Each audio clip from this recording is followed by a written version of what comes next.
Golson Darby. Wear a neck, heavy air through that. Heavy air through that. The petty will freak.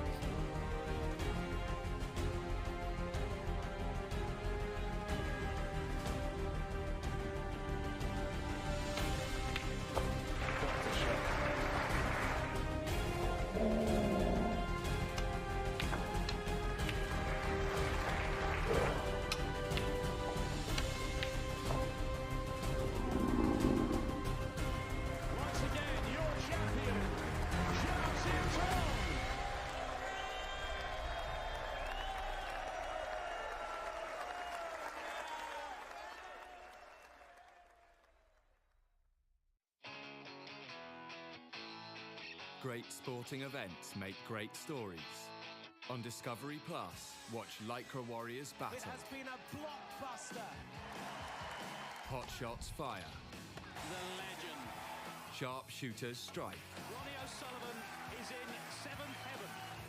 And thrill seekers zoom. There's live sport for everyone on Discovery Plus. Gentlemen. Good afternoon, everyone. Welcome back to Ponds Forge in Sheffield. We're live at the qualifiers for the Cazoo UK Snooker Championship. And the match coming up is a really interesting one. Marco Fu, of course, a Hong Kong legend, former runner-up, actually, 2008. He's up against Oliver Lines from Leeds. So that's the main match on Table 1. On Discovery Plus, you can watch streams from Tables 1 to 4. And we'll do our best to keep you in touch with all the action that's happening in this session. Tonight, remember, live on Table 1, Steve Maguire against Jimmy White. We've seen victory already for Tepchara Nu over Martin O'Donnell this morning. This is, of course, to eventually get to the Barbican in York. The final stages take place there starting on Saturday. We've got Judgment Day, the final round of qualifying, on Wednesday and Thursday. But it's been a busy day already. We've had 8 results and 8 more matches to come here this afternoon in round 2 of qualifying. So it's round 2 of a possible 4. We're just awaiting the players. You can hear the footsteps approaching. Phil Yates is alongside me. And we had a great start, Phil. Our first match went the distance. Wasn't it a good start? Yeah, Tepchara Nu, always good for entertainment, and he delivered again. But Martin O'Donnell should be applauded. He contributed to what was a really interesting contest, as you say. Now, when we went off air for the morning, we had 3 completed results, so you knew about those. Mark King beat Oliver Brown 6-3. Yuan Sejun beat John Astley 6-1. And, of course, Tepchara came through 6-5 against Martin O'Donnell. Well, the other 5 matches were all completed on time. Lei Pei Fan overcame Fraser Patrick 6-4. David Lilly, he defeated David Grace 6-2. Dylan Emery, a really fine Welsh prospect, was beaten 6-4 by Zanganda. Zach Surety, really good win for him, 6-2 over Elliot Slesser. And in the all-Chinese clash, Si Jiahui defeated Chang Bingyu 6-2. So that's what's happened so far, and this is an interesting one, isn't it? And if ever there was a player whose ranking did not tell the whole story, it is Marco Fu. Of course, he's down at 103 in the world, but that's because he hasn't played for a couple of years properly. He's been in Hong Kong during the COVID time. Quite rightly, he's been given a wild card by World Snooker Tour, and already, of course, he's been in the final of the Hong Kong Masters, his home event, the big invitation event, lost to Ronnie O'Sullivan not so long ago. In the previous round, he beat Bai Langning 6-2. He had 3 successive centuries. So Oliver Lines coming in, I think, could quite rightly grumble about the draw. It's not a great draw for him, is it? Of course, he's highly rated player himself, 58 in the world. But Marco Fu, you know, he's got so much experience, former top 16 player, former runner-up, as I say, in this UK Championship, and with form coming in, this is a tough one for Oliver Lines. His dad Peter is playing, of course, in this session as well. So settle back and enjoy it. And of course, we do welcome any comments and queries and questions and thoughts about the tournament. Do get in contact through World Snooker Tour's social media channels on Twitter at WeAreWST. That's at WeAreWST. There's a thread up actually already we posted where you can send your comments. I'm at Dave Hendon, and Stephen Hallworth will be with us later at Stephen Hallworth. Do let us know. But yeah, I do feel with this, Phil, when the draw came out, Ollie must have thought, oh, thanks a lot. The draws these days are massively important, and the disparity in them early on can be immense. You can have a very tough draw. Someone like Marco Fu, who's not just hugely experienced but also playing well, or you can have someone who you might expect to beat. So they always say, oh, I'm not thinking about who I've drawn, it's all about how I play. Well, sometimes that's not the case. And what's worrying for Oliver Lyons is they've only played on one previous occasion, and Marco won it 6-0. It was in the last 16 of the UK Championship in 2016. Marco made a century. Spider, yes. And to compound Oliver Lyons' disappointment, he didn't pot a ball in the last 3 frames. No, and he was playing well in that tournament because he'd beaten Judd Trump. He got to, the last 16, his best run in the event. I think he's a player, Ollie Lyons, a lot of people would like to see kick on. That's not gone right, though. That shot's caught the blue, so he's given a chance to Marco Fu here. Straight away. How to irritate Oliver Lyons. Go out there and say to him, whatever you do, don't hit the blue. So, Fu with this initial chance. Thanks to everybody who watched earlier on. We had a lot of engagement from around the world. If you do get in contact, let us know where you're watching. May well be people in Hong Kong, of course, following this man who's represented Hong Kong so well over the years. And it's good to see him back on tour. We've missed Marco Fu, very elegant player. And as we saw in the previous round, can be a very heavy scorer. 3 centuries in a row speaks for itself. We often associate these qualifiers as being quite sort of scratchy and dragged out, but we can see excellent snooker in them as well, and that's what we got from him against a very good player in Bai Lang Ning. And if he made it through, and there's still a long way to go, but if he made it through to York, again, he's one of those players the top 16 would want to avoid. 9. Yeah, lots has changed in the life and the career of Marco Fu in recent years. I noticed one thing that hasn't changed. He always wears that massive watch. There it is. Snooker's equivalent of Big Ben. Yeah, there was no chance of him being Dr. Frame for later rival, but 9. He's not won this frame yet because he's missed that black. So that's a little reprieve for Oliver Lyons. He's, as I say, he's a player who did make that breakthrough last season, got to the quarterfinals of the Turkish Masters. That's his best run so far in a ranking event. This season hasn't been much to cheer, really. But this is a big event. Obviously, the prize money is big, the ranking points are big. If you could get on a run in the UK Championship, then things can turn around. He's lost first round, British Open, Northern Ireland Open and Scottish Open, so got no ranking points from those 3 tournaments. He did win 1 match in the European Masters and he's qualified for the English Open. But this is his first match, so if he loses today, he gets no points. 3.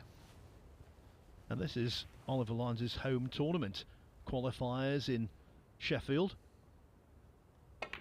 Main event in York, of course. And 4. he's from somewhere in the middle in the fine city of Leeds.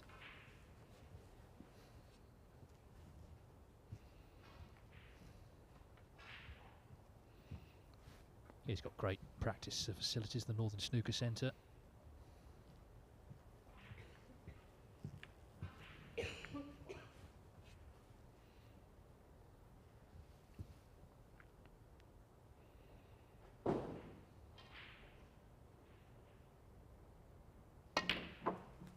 This is an aggressive shot, trying to get reds into play. Didn't work out quite as intended, but the intent is good, I think. 8. Good to see that so early in the match, trying to go on the attack. His good friend Judd Trump played a split from the brown last night in the Champion of Champions final, which was just dreamlike. The way it's like the parting of the Red Sea. The way the Reds just parted was the cue ball made impact.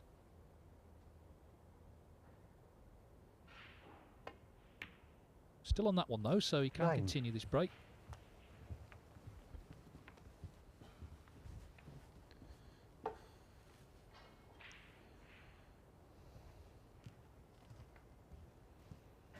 We will later have another competition question, this time for tickets to the Barbican next week. So if you haven't been able to snap any up, then stay with us because later on we will have another question.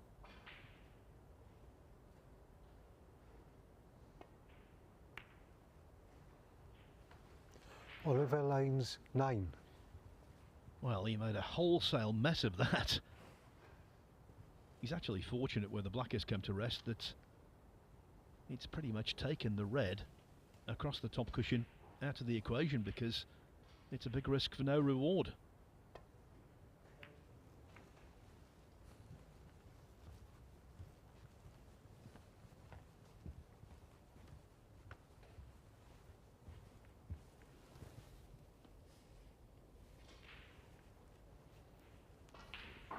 European under-21 champion in 2014, Ollie Lyons, and still time on his side, only 27 years of age.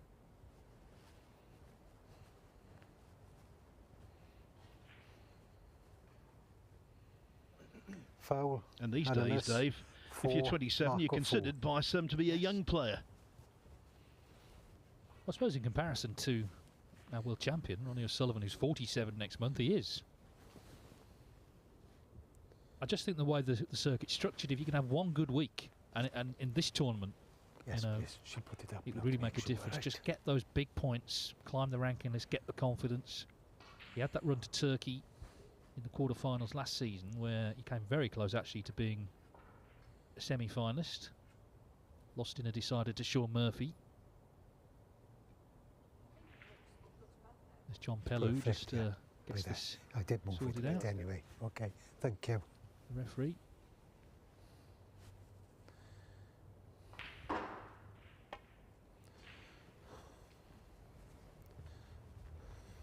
It's certainly harder.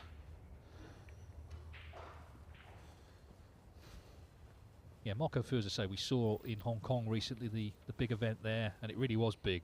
The final that he played with Ronnie O'Sullivan had 9,000 spectators, so biggest ever crowd, live audience for snooker.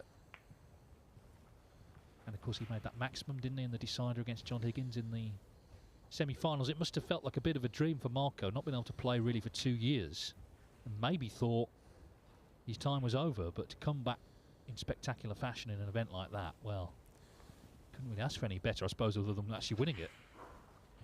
And he's been handicapped by eyesight issues as well, so the comeback was glorious.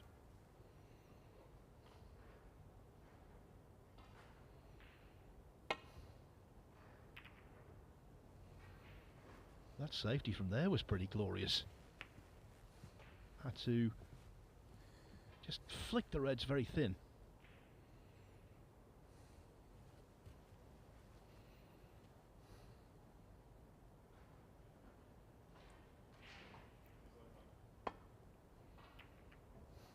He's such a gentleman, Marco Fu. I always tell the story at the Welsh Open years ago. He was playing Alan McManus and he went in off the final black to lose 5-4. Now, I was in the same courtesy car back to the hotel as him, and with many other players, if they'd gone in the front seat, you'd have gone in the back seat and tried to avoid conversation, which I did, but he was the first one to start talking, and he was completely at ease with what had happened, or it seemed at least that way.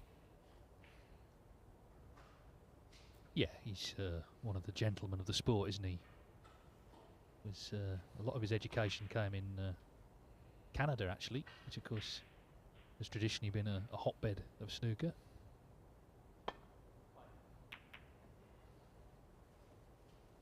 Which could be nasty if he could get behind green and brown. Not quite, and in fact has left a chance at the red.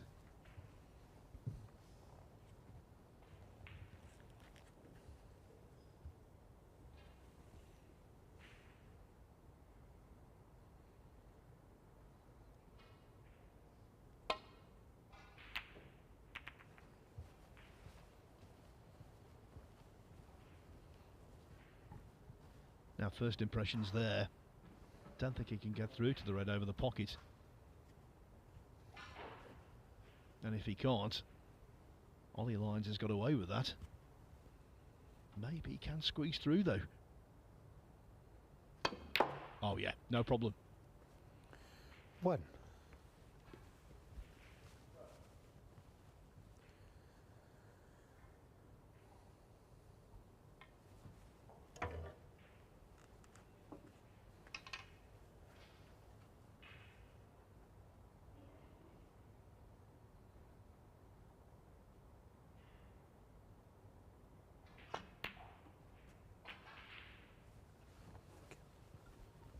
Just flicking on a little touch of side to leave himself very nicely on the pink. 7. Had the pink spot been covered there, that might have been to his advantage because it would have then gone on the black spot.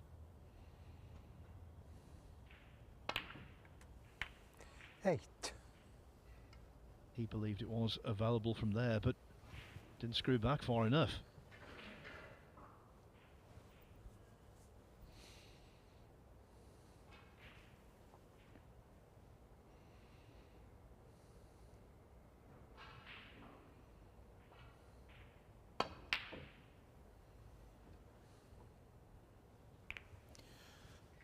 Marco 4. Well, there's been a few chances, but you know, if you're just joining us, you know what sort of frame it's been by looking at the colours. There's only the pink hanging onto its spot. That's the sort of frame it's been. There's been a few errors. Not surprising. Frame 1 of the match. Players trying to settle down. But it can complicate things if you do then get in and balls are safe. It's kind of harder to get anything going. His dad Peter is involved in what could be a real battle with Michael Judge, another, don't think he'd mind me saying veteran. So that one could be, so it has the potential to go the distance. In fact, Michael Judge's previous match was pulled off, wasn't it, with Deshawat Poomjang at 4-3. Whether Judge minds you saying it or not, he is a veteran. Let's face it.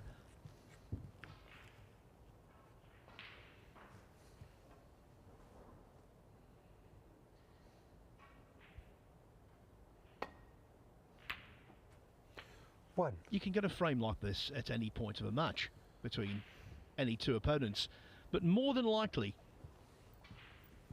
a scrappy frame like this will occur either in a decider when the chips are down or in the first frame when both players are still bedding in.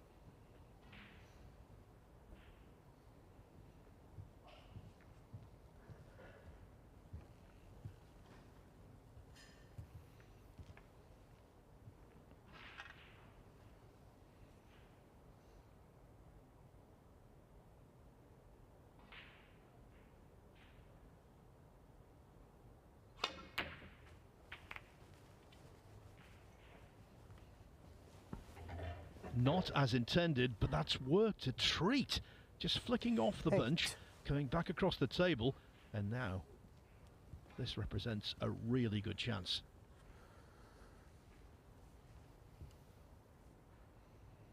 Yes, unlike Fu, Oliver Lyons doesn't really have a reputation as being the heaviest scorer. 9. It's not all about centuries though, is it? It's about making the most of chances when they come along like this. If not win the frame here, then at least build a good lead and then try and close the frame down.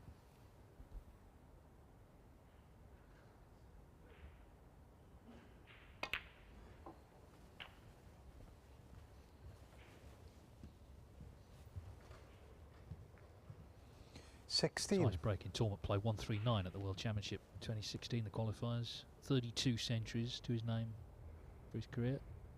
I must say, Phil, it's kind of weird being back in Sheffield for snooker, not being at the Crucible. We're normally here in April, and we're only about 5 minutes walk from the venerable place, but we've got all the familiar sights and sounds of Sheffield, but not kind of what we used to. Yeah, Dave and myself walked past the Crucible this morning, and there was a banner up there, 50 years of the Crucible, 50 years of WOW. Well, in the case of the World Championship, it's 45 years of WOW. And when we celebrate the golden anniversary in 2027, you can expect all kinds of good stuff. Let's hope we have another one of those parade of champions. 20. Oliver Lyons, I'm sure, would just love to play there. Marco Fu, a couple of times a semi-finalist.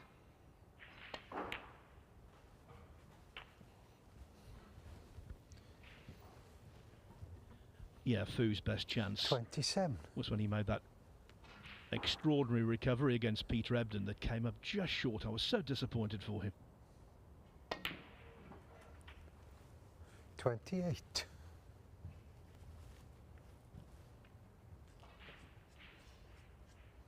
So this is a key shot here, just landing on this next red. Little way to travel with the cue ball.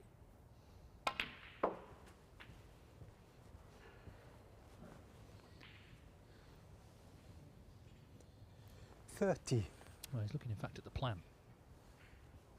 Balls, the two reds are a little way apart, aren't they?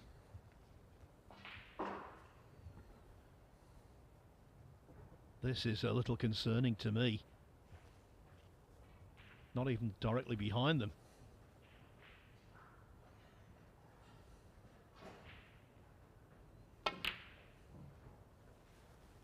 Yeah, always the likelihood of that occurring. 30.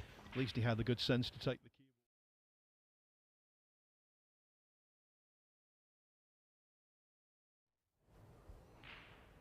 No, well, he may be a bit thin. So just a safety. So 18 points in the first frame. Remember, it's best of 11. This is the second round of qualifying for the UK Championship. There's 4 rounds in total. So Judgment Day, the last round of qualifying is Wednesday and Thursday. We'll have our special programme. Rob Walker and Ken Doherty will be joining us for that.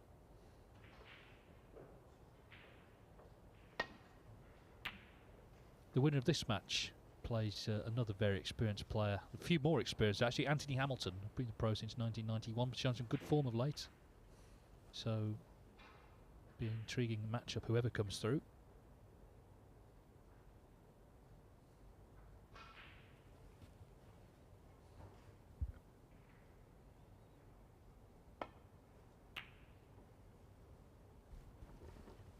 The first frame of the afternoon has been won. It's been won by Estonia's Andres Petrov, who's taken a 1-0 lead over Jackson Page. That after winning his previous match, finishing off with a century. Yeah, that was very impressive, wasn't it, to win in a decider with a century, 103.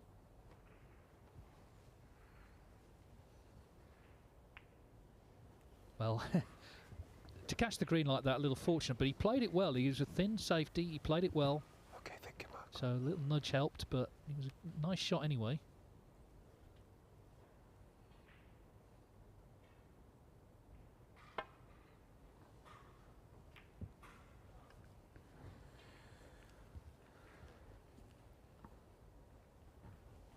Talk about turning adversity into profit. Well, just the wiles, the guile there. So certainly Ollie Lyons in a bit of trouble. These reds, you know, all potable. Any of them could be potable is what I'm saying. None of them are safe. And he's only got an 18-point lead. It doesn't mean anything. There's no colour save either.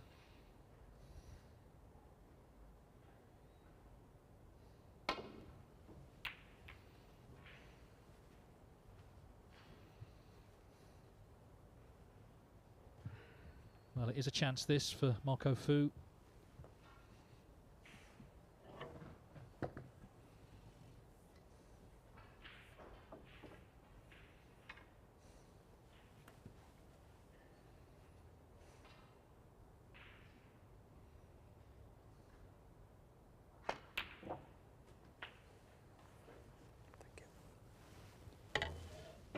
One. Ignore the scoreboard now. From here, Fu is very much favourite.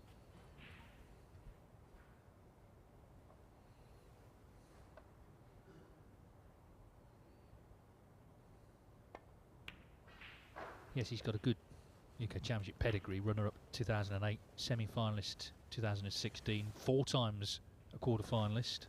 7. At his best, he just finds a lovely rhythm, a sort of metronomic style he's got, and we saw that in the previous round with the 3 successive centuries he made. 8. He made a maximum at the Masters.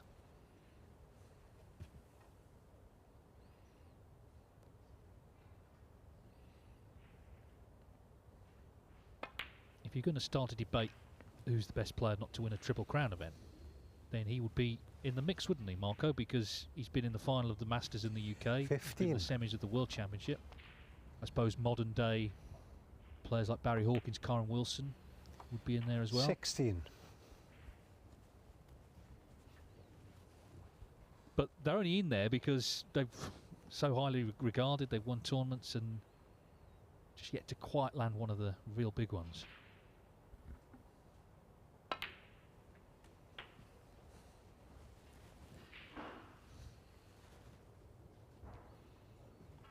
$23.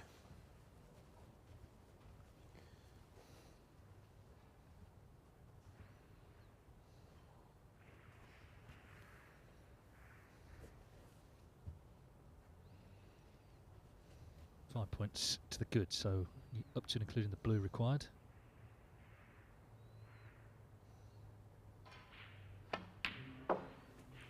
$25.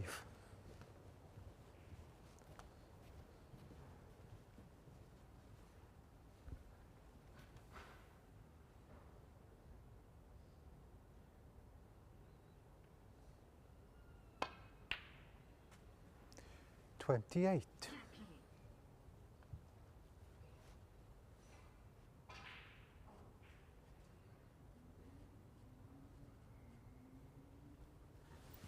The little nod of the head signifies that he's too straight on this brown. Had to play with maximum power. 32. Deep screw. That's not his forte. That's not his great strength, but he played the shot delightfully. So the blue with the rest is frame ball. Yeah, Lines seemed to have played a pretty good safety, but Marco Fu found a better one.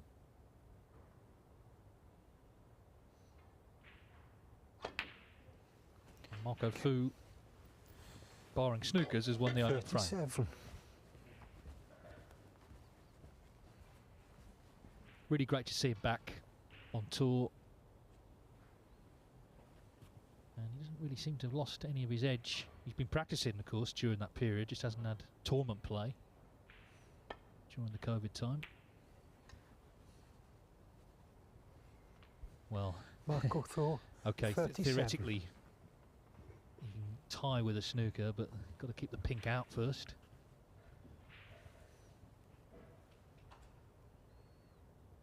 He's not only keep it out, he's trying not leave it on, of course. In this situation, the player in Fu's position normally just sort of lags the pink towards the pocket. If it goes in, it's frame over. If not, it's the same problem of keeping it out. So there you see him playing it slowly. Often, though, actually, that does cause you to miss it, rather than giving it a firm strike.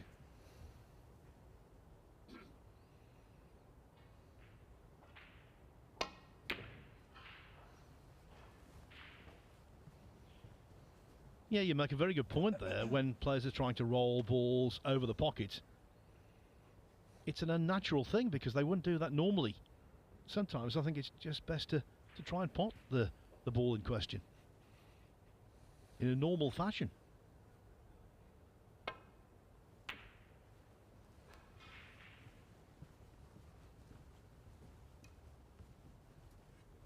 There's a lot of learnt behaviour in this game, isn't there? And that's just what you do in that situation. It's just established.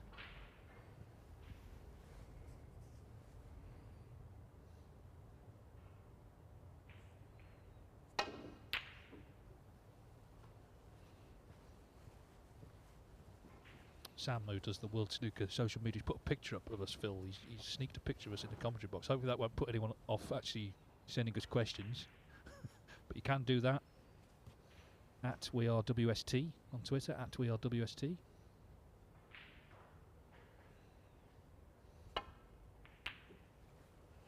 He was very stealthy. I didn't see him come in at all, did you? I saw him, yeah, no, his hand appeared at our window earlier with his phone. He's always chained to some sort of equipment.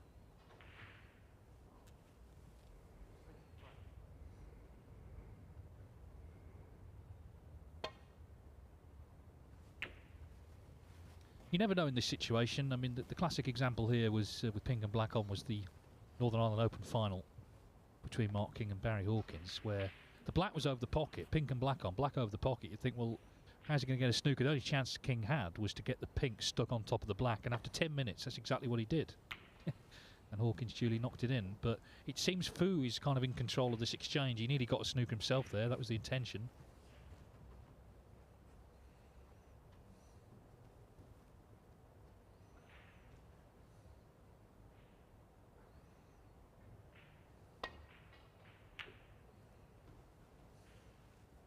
Didn't want the pink in.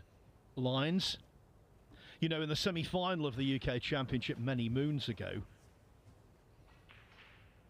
Steve Davis needed a snooker against Gary Wilkinson on the pink, but Wilkinson didn't realise. He thought he needed the pink to win the frame, and so consequently he tried a very thin safety shot, missed the pink completely, eventually lost the frame on the black, then realised what had occurred, and of course when you do something like that, your brains are scrambled, aren't they? And Davis won the match.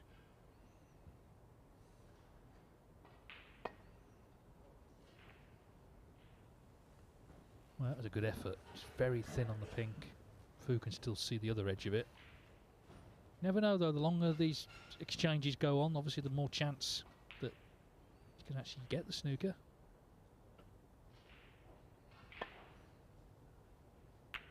Or something unusual happen, like some sort of in-off or a miscue, or all sorts of things can happen.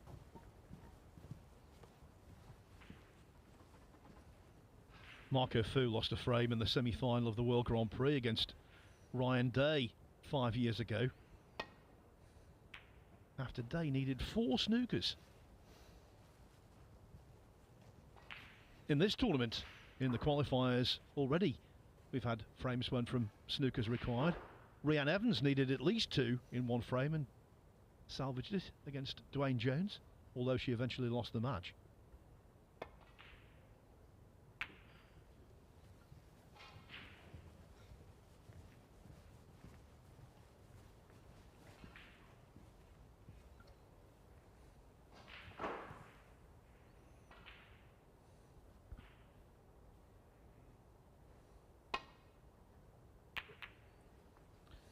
Double kiss.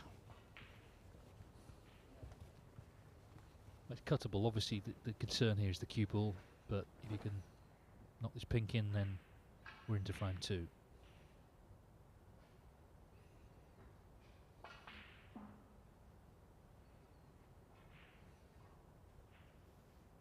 Just feel with pink and black on like this, Marco Fu, one of the last players you can think of who would do anything rash or try anything sort of showy for the sake of it.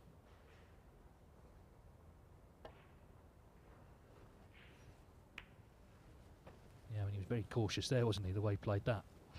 A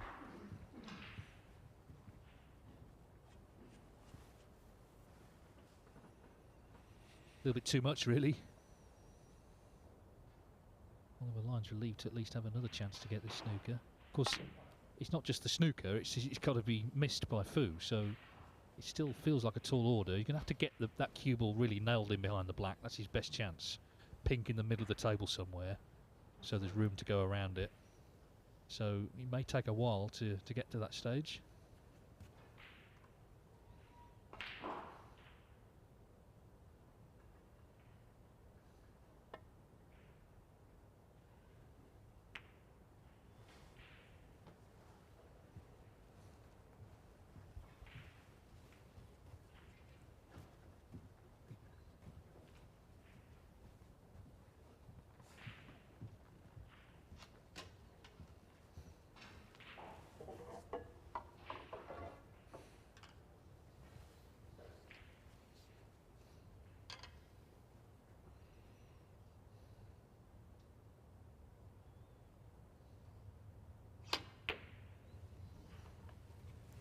I can tell you, your father has beaten son in terms of speed of first frame.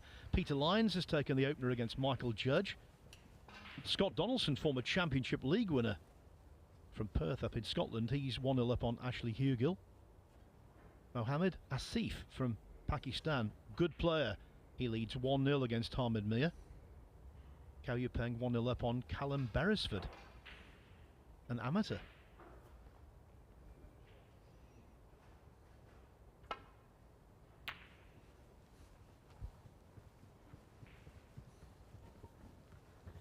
you know, Dave, and I think I speak for you in saying this, we hate it when commentators say, I've never seen this young man play before.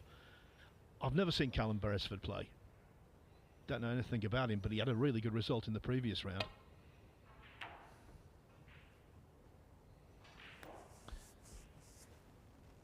Well, Oliver Lyons is giving this a good go, but he's yet to really threaten a really good snooker.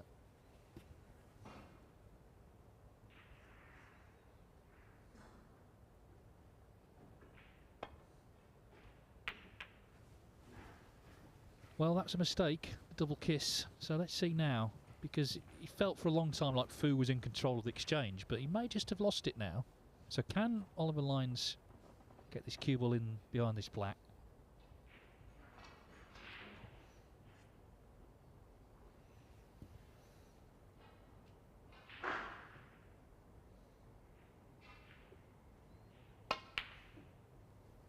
Giving it a good go, hasn't he? No, it's not quite worked out.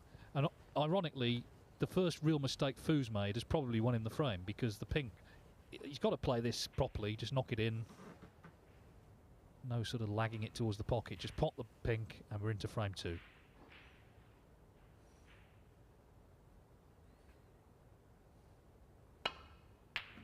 that's what he's done. So it took a bit longer than maybe he felt it should, but he has won the frame. Marco Fu, very dangerous already. He made 3 successive centuries in the last round, and he leads Oliver Lyons 1-0. Now you can see there's people in the audience here, and you can come and watch the qualifiers live here in Ponds Forge. Tickets just £10 a day. You go to the World Snooker Tour website, wst.tv, click on tickets, and there's information there, not just for the qualifiers, but also there are still tickets available for the main event in York next week, starting at just £20. And in frame 3, so not long to wait, we'll be having a competition question where you can win tickets to next Monday's evening session. So frame 3, that'll be the first airing of that question, and we'll give you details about how to enter. We've had a question, Phil. We were talking about the best player never to win a Triple Crown event, and the Honest Scribbler on Twitter wins a top 5, so not just 1 or 2. I think the rule should probably be players playing now rather than going back, because it's very much a modern kind of invention. I've already mentioned 3, obviously Marco, Kyron Wilson and Barry Hawkins. I would say maybe someone like Ryan Day, who's, I think you have to have won tournaments already, don't you? So Ryan Day's won a few, but not one of those. And even someone like Luca Brissell, you know, you think, well, maybe he could break through and win one. He was in the UK final last year. But there are other options as well. Thank Ali you. Carter. Second frame. Oliver That's a very good Lyons to one, break. yeah. He's been in 2 World Finals and a Masters final. Yeah, that's a good shout. Ricky Walden, who we've got coming up tomorrow. Maybe the qualification should be you've been in a Triple Crown final, but you haven't won one. So that would be Marco, Ali. It would be the other 2 I mentioned, Kyron, Barry Hawkins. Maybe that's the rule. Anyway, what do you think if you're listening? Do let us know at We Are WST on Twitter. And if you're thinking, what is the Triple Crown? Well, basically, it's the UK Championship, the Masters, and the World Championship at the end of the season.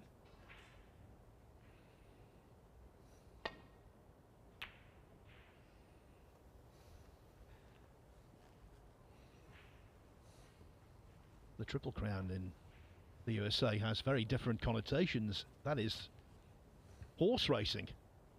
It's the Belmont Stakes, the Preakness Stakes, and then the Kentucky Derby. Not in that order. It's the Kentucky Derby first.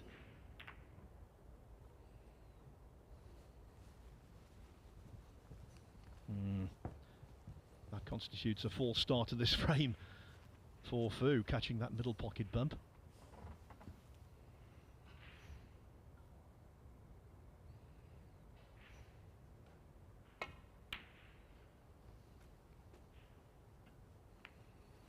One. Just to say, well, we will be joined by a few guests over the next couple of days, so we're hoping to be joined by Matt Selt later this afternoon. Just have a chat ahead of his match tomorrow.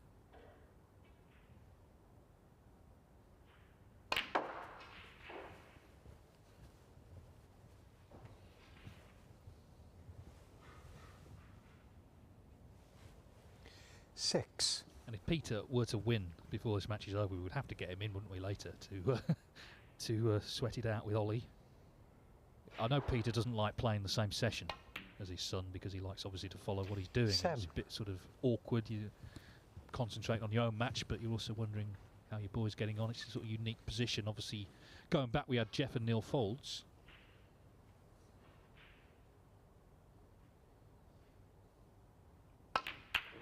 Well, he got the pink fully on the nose, but he didn't pot the blue. The cardinal sin that. He played the split really well. He got that pink perfectly, but he didn't pot the blue.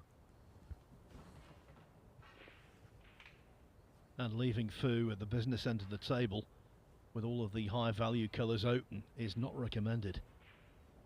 He's very high, Dave, as you know, on the list of all-time century break makers.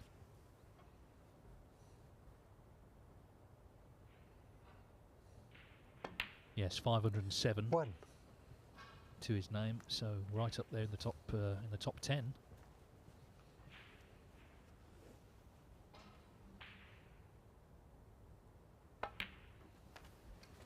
The shot that Lyons played, it could have won in the frame had the blue gone in, but the fact that he stayed out, it could have lost him it. 7.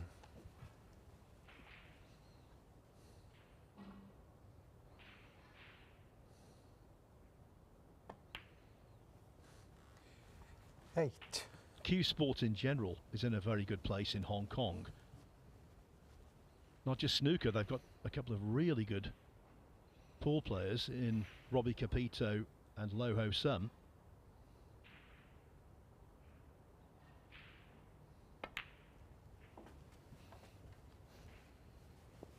And clearly the interest in Q Sports is massive, as Dave has been telling you. 15. The attendance figures at the Hong Kong Masters recently were off the charts. They broke the world record in session after session. I've been at Wembley Conference Centre, right at the back there, looking down on the table when there's been 2,900 people in there. And you could just about watch 16. the action and know what was going on. I can't imagine what it must have been like in a Coliseum with 9,000 people there congregating for the final. But there were lots of big screens around, weren't there, Dave? Yeah, it was a perfect example of, I think, how to stage a modern snooker event. As you say, you know, big crowd, 23. but they were all able to follow the action on those screens, and must have been so exciting to be part of that after really best part of 3 years without any professional snooker in Asia.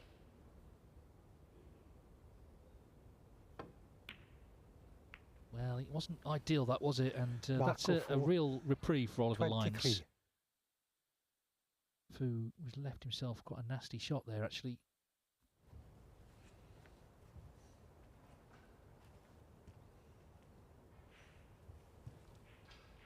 And as you get older and the flexibility becomes more of a problem, that kind of shot becomes exponentially more difficult. So here, Lyons needs to make his presence felt. He didn't in the first frame.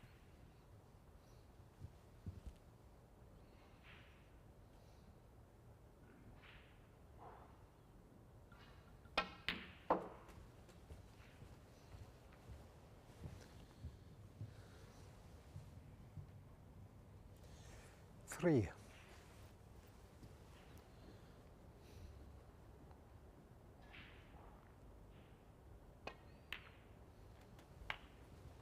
4. Must say, he looks very smart this afternoon, doesn't he, Ollie? That waistcoat, reminiscent of a riverboat gambler.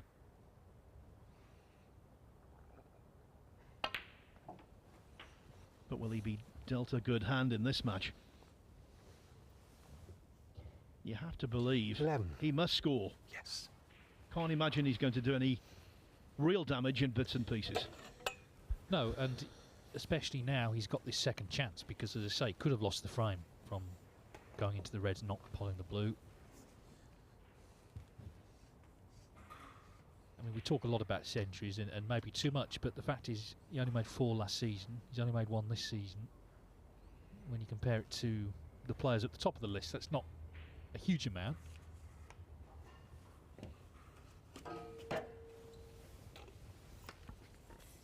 Yes, and also scoring isn't just about centuries. It's about consistent 50s, 60s, 70s, that kind of thing.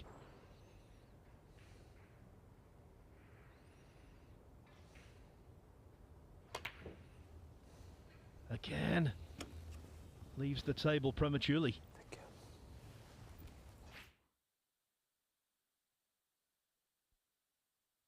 you. Oliver Lines 11. Slightly frustrating start to proceedings for the Leeds man.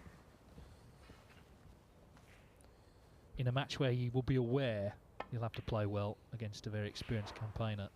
Okay, Fu himself hasn't pulled up any trees yet, but with all the, as I say, the experience he's got, he's just a very dangerous player to draw at this stage. Your first match coming in.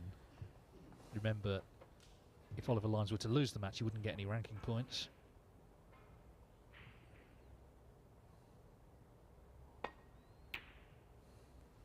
It's a very nice shot, though, isn't it? He's played that well.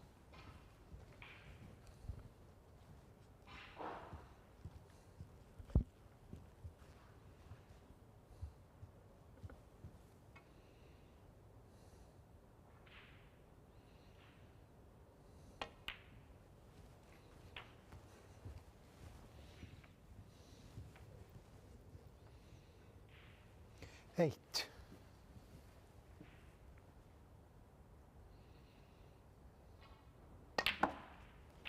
9.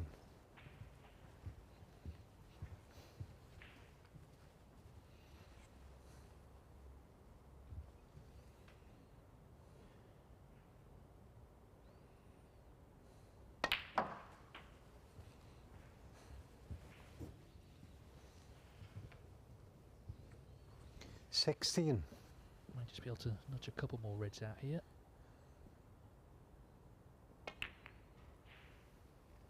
17. He's not quite come through for the black, so regardless of that, he's gone wrong, I'm afraid.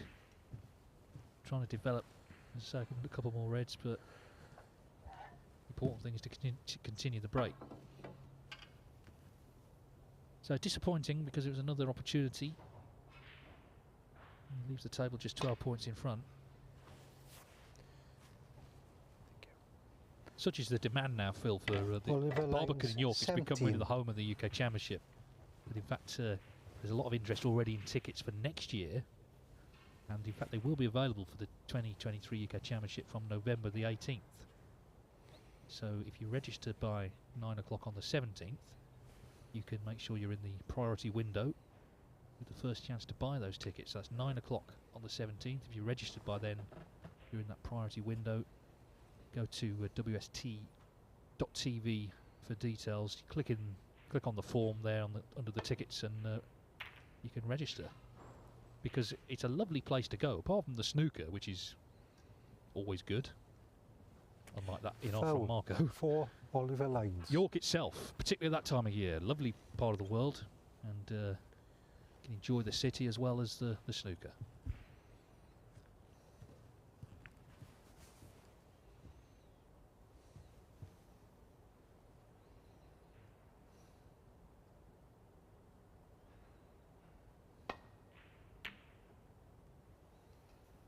Well, Lyons has not taken advantage of that mistake from Fu.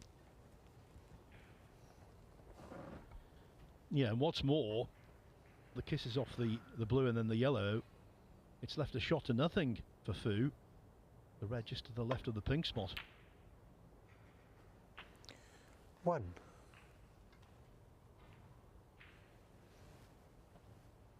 I thought for a moment that might be a bad kiss, but he's left the blue to middle.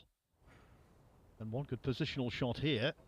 And again, even though he's behind, much like the previous frame, he's favourite.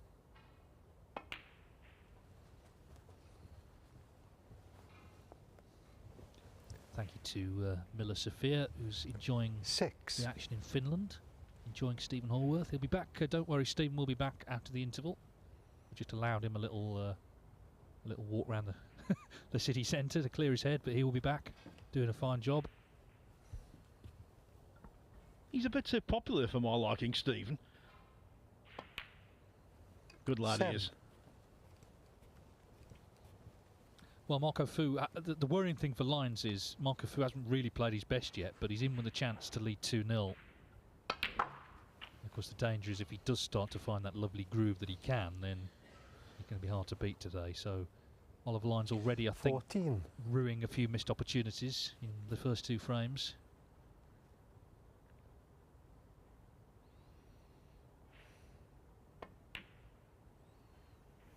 15.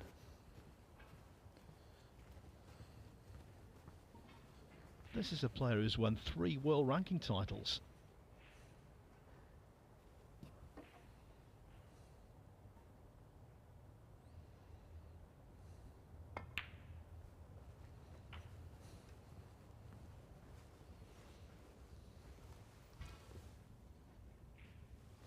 $22. Former IBSF World Amateur Champion.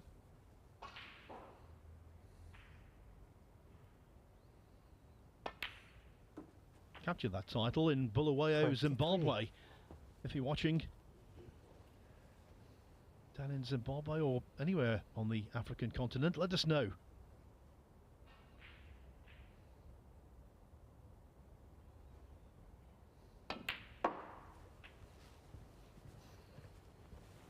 Well, it's going to take something pretty extraordinary now to stop him going 2-0 up.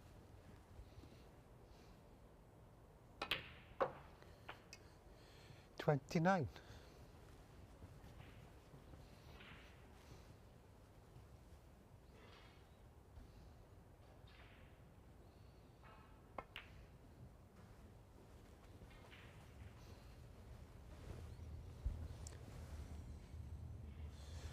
$34.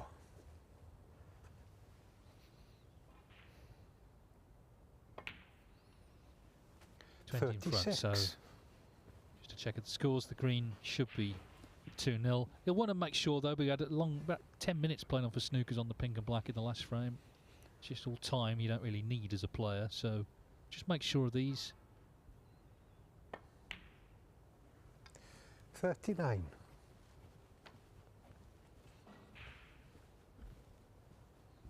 Already, Dave, ominous signs for Lyons. He could have won each of the first 2 frames. He's lost both of them. Yeah, it's not so bad in a way if you're just sort of outplayed, but he had chances, didn't he, in both of them, and a couple of little things have gone against him. There's still time, it's the best of 11, but don't really want to be chasing Marco Fu in a match. So frame 3 is a big one really for Oliver Lyons. It's a big one for everybody because we've got our competition question coming up very soon. If you want to win tickets to be with us at the Barbican in York next week. Will Marco Fu be there? Well, if he wins this match, he'll have to win another 2, of course. But he's a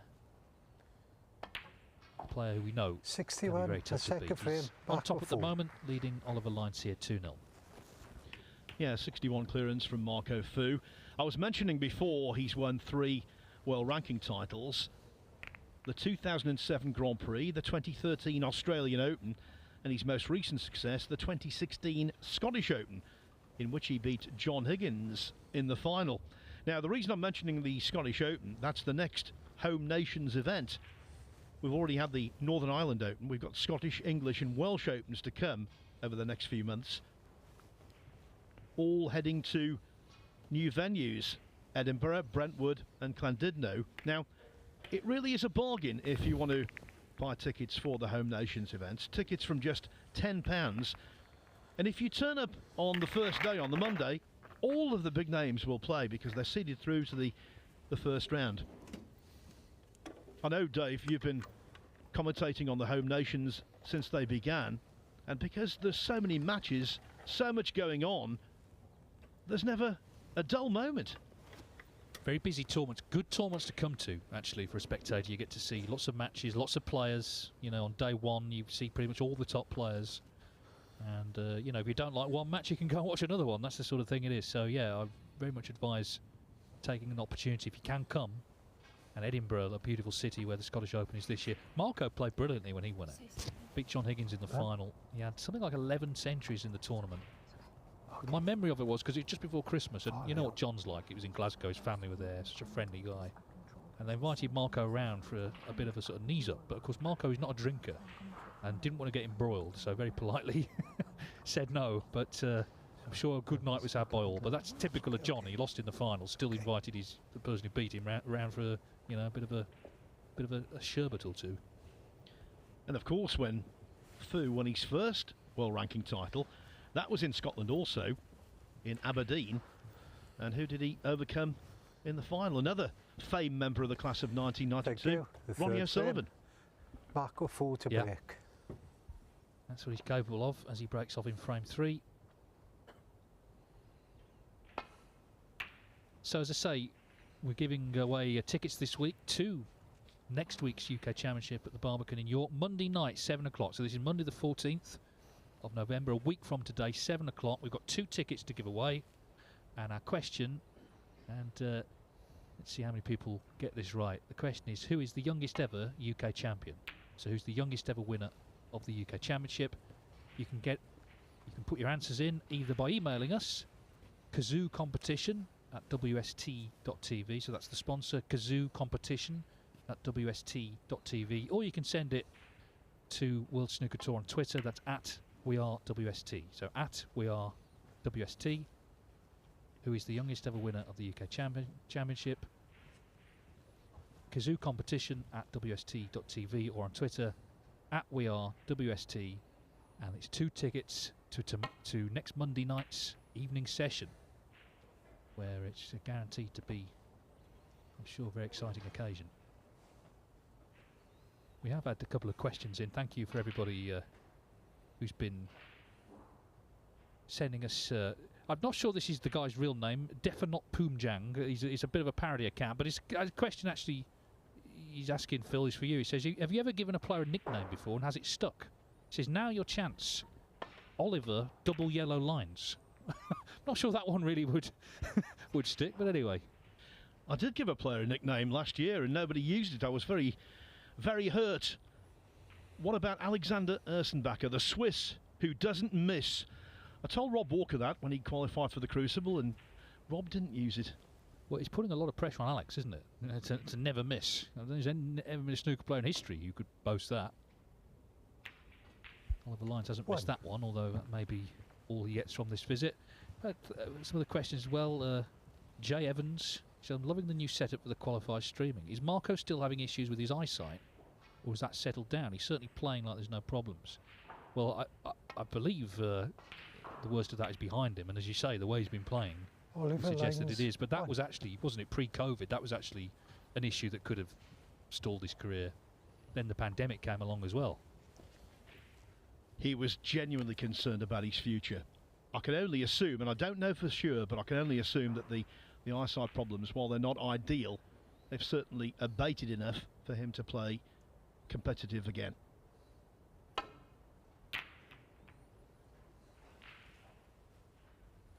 Bit of a fan club here for you, Phil. He says, Hayden says, where do you get your outrageous similes from? The Ronnie one the other day. Ronnie is getting a fluke.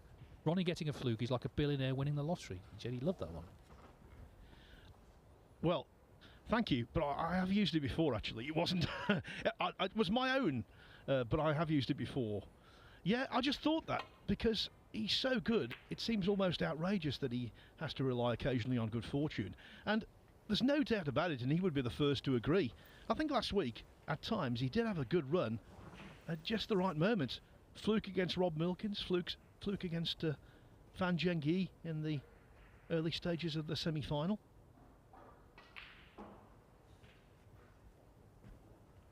And Mark asks, a lot of left-handed players switch hands when playing with the rest. Why is this? And do you recall any left-handers who didn't change hands when playing with the rest? Well, you're right to say a lot of players do switch hands. Barry Hawkins, I think he was the most prominent early on. Oh, what a shot from Fu, one of the old ones that. Yeah, certain left-handers do stick with playing left-handed when they're using the rest, but a lot of them, as you say, do swap over. Neil Folds makes a really good point that sometimes it creates a sort of blind spot for them.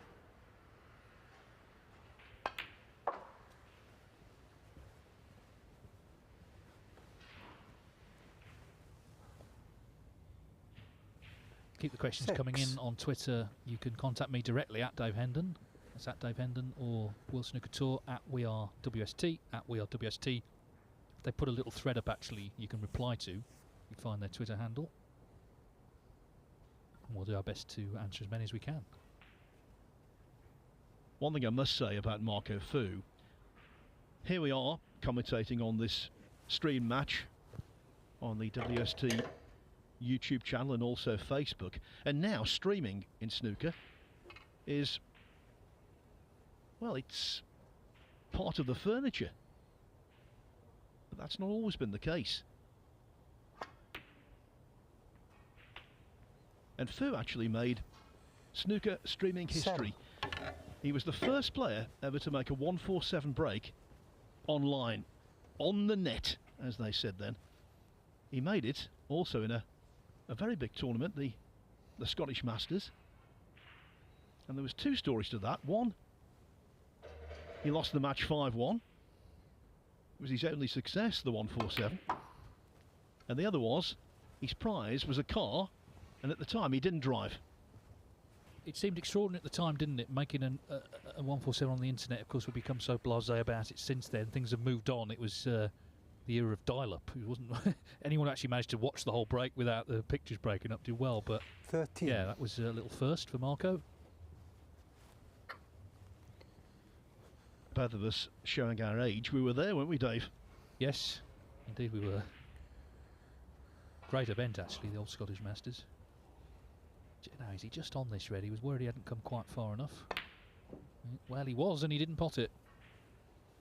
So, even though he's 2-0 up, and he did make that 61 in the last, it's not vintage Fu yet. But in a way, that's the problem for Ollie Lyons, isn't it? The fact that he's 2-0 up Fu without really playing well yet.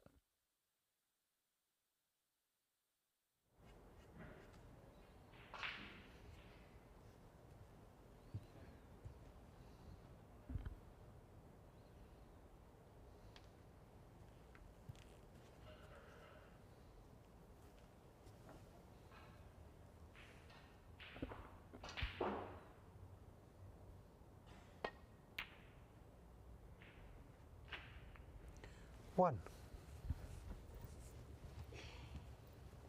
No position, but the cue ball might have been in a more agreeable spot had Lyons knocked the red into the middle of the pocket. As you saw, it only just about crept in.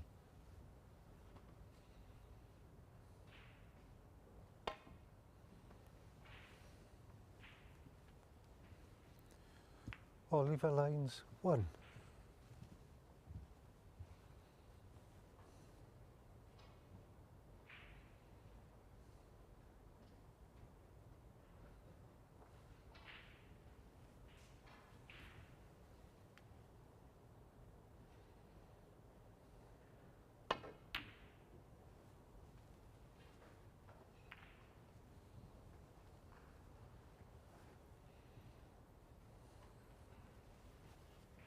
It's about to go 3-0 to Chow Yupeng against Callum Beresford. Joe O'Connor 2-0, looking like 2-1 over Rod Lawler. And Peter Lyons 1 each with Michael Judge. Jackson Page 2-1 up on Andres Petrov. A lot of you see them backstage, sort of anxious-looking snooker players wondering about the place. 1. It's not a glamorous sort of setup, is it? The qualifier. It's not meant to be. It's about getting to the showpiece event next week. Anyone who does get there will have had to have survived a lot of anxiety and played some really good snooker. Blue ball. And that makes them dangerous when they get there for the top 16 players who they're facing. Because to qualify is an achievement in itself, and they'll be confident going there. Whoever comes through will be the draw 1. on Thursday. Top 16 in one hat, 16 qualifiers in another.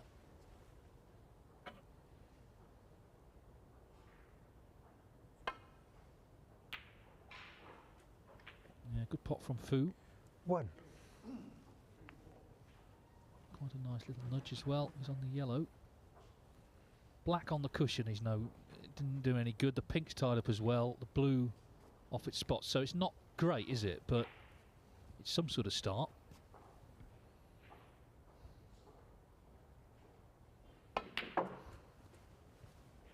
You're right about the qualifiers not being glamorous, and I think that's part of their appeal. This is the engine room, the production line of snooker. This is where careers begin. It's where careers fade away. 4. It's uncompromising, harsh, and compelling. If you're a journalist coming here and hearing all of the stories, well, it's just so colourful, always has been. The ultimate qualifying, of course, was in the early 90s at the Norbrook Castle Hotel in Blackpool, when it was sort of 3 months over the summer, 24 tables a day. And the amount of stuff that came out of that, we're still telling the stories even now. Yes, in the nicest possible way. A lot of people over the years have gone slightly mad at the qualifiers because there's a lot of time to do so, and of course it's very significant for your career, because particularly in those days at Blackpool with the block qualifying, your season could be virtually over, you know, in the summer before really the top players had even got the cues out. 10. And I know it's hard to believe, but one year the qualifiers for the World Championship, including the final qualifying round, were played in early September.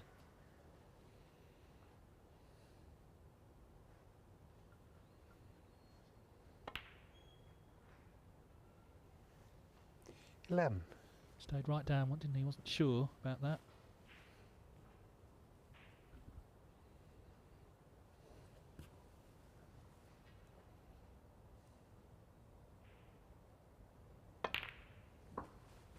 Well, that's a lovely shot. Got balls into play and has set up an opportunity here for Fu to start to take control of this match. Not just in terms of the scoreline, but in terms of how he's playing.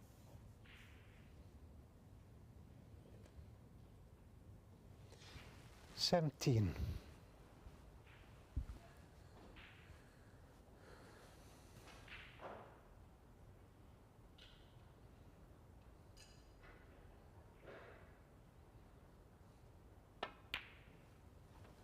$18. Like the way he's cueing, Dave. Doesn't seem to be anything technically different from Fu now to in his heyday. Yeah, he's seemed to have kept his touch. As I say, he will have played in Hong Kong, not obviously in ranking tournaments, but 24. they've got good facilities there for practicing. On Yi, of course, he's on the tour now. Andy Lee as well. 25.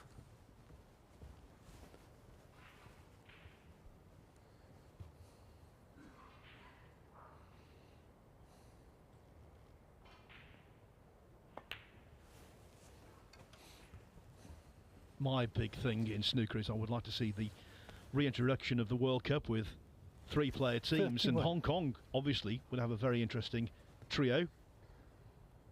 Fu, Nagon Yi and Andy Lee. 32.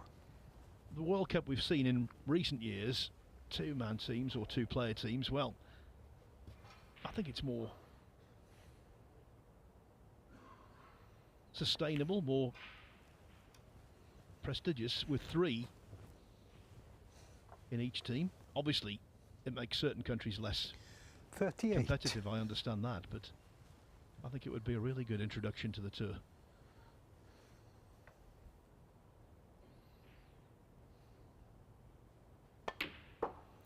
$39.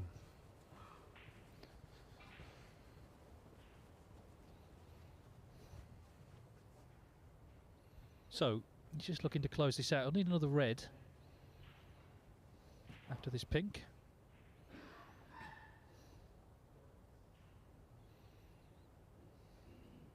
To really make sure. The pink puts him 55 in front. Well, he's not in. So that was actually frame ball he's missed. For 39. And that's, yeah, he's looking at that as if to say, how did I miss this? Because really just needed to make sure he's going to be on the red anyway for extra security. I think that was more a deceleration than a snatch. Very 1. surprising miss, because he didn't threaten the pocket. Caught an awful lot of that jaw.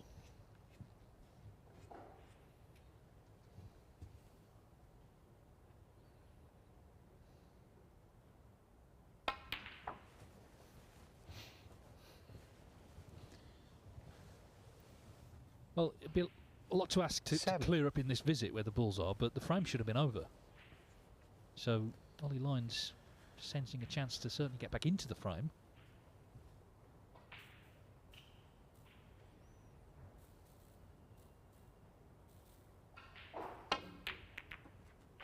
Well, he's gone for broke to open up red and black. It's a great effort, that.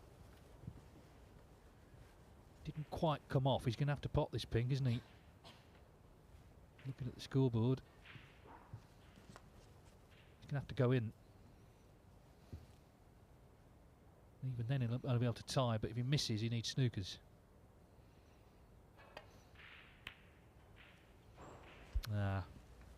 He was a big shot, that. Had to get it. So Marco Fu, despite missing the ping himself, barring 2 snookers, he's going to be 3-0 up.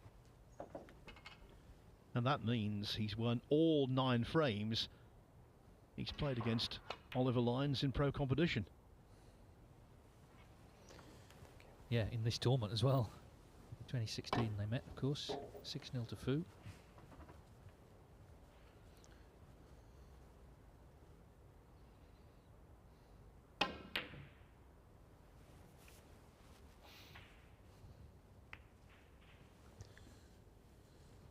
While we watch this attempt for snooker's Phil, and this is going to throw this in, James Fisher with an interesting question. Who would be the one qualifier with the best chance to win the event? Well, there's one here who we're going to be watching tomorrow who's won it 3 times, Ding Junhui. Now, he's not had a lot of form really of late, but this tournament has, you know, served him well in the past. He's a proven winner. A lot of people would love to see him back to winning ways. He would have been my first choice, my obvious choice. What about Hossein Vafai, who at his best can be tremendous? Ali Carter, Ricky Walden. There's a lengthy list. Former Welsh Open champion Jordan Brown.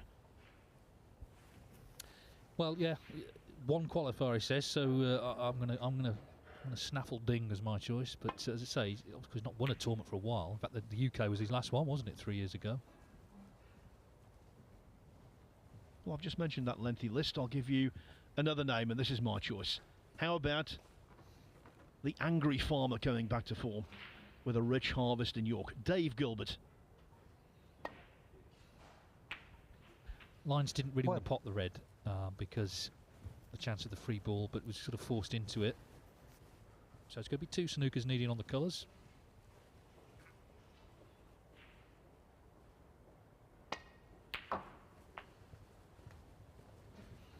Two other players who might cause a stir in York. 8. Only one of them could be there, though, because they're playing each other in qualifying round 3. Joe Yulong against Michael White. That's one to look forward to tomorrow morning. Yeah, we'll have that on table 1. In the afternoon, we've got Ding against Tepchara Nu, and in the evening, Ricky Walden will be on the main table. Remember, you can watch tables 1 to 4 on Discovery Plus.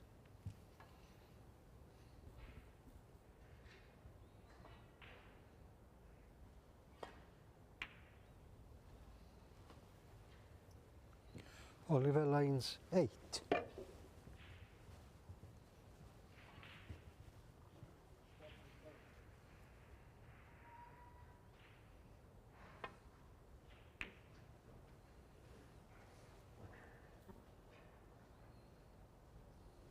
It would have been frame over had the yellow dropped. Fu wasn't quite sure whether it was going to hit the jaw and flop in. It didn't, so there's still just a ray of hope for Lyons Jr. 2.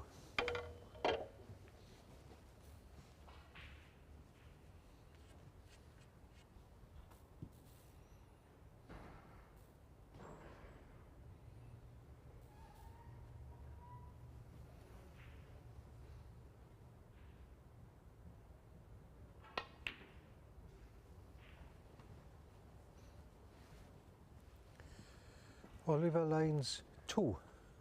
Sometimes when a match is quite lengthy, it's because the majority of frames are like this, where there's a dead period at the end of a frame where players are trying to lay snookers. We had it in the first, didn't we, on the pink and black. Get the impression, though, this one might be over in just a moment. Yeah, I think that will be that. Foul for Marco Fu. He's not actually conceded, but it's a tall order now. 3 snookers required. And you know Marco Fu isn't just going to whack that green, is he, 100 miles an hour? That's not going to happen. So Ollie Line's perfectly tight to carry on, but it's going to be very tough to turn this around, clearly. Chow Yu-Peng, by the way, absolutely flying against Callum Beresford. He's on the brink of a 4-0 lead there. Hamad Mir and Mohamed Asif 2 each.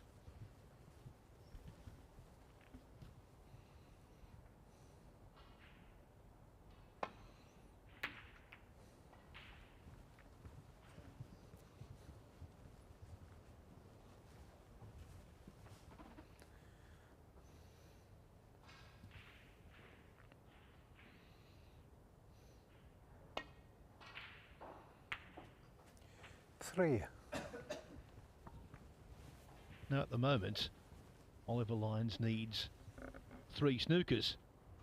If he pots the brown, he'd be 28 behind with 18 on, so 2 snookers would be required. But of course, Oliver Lyons 3. only 3 balls would be on the table to hide behind.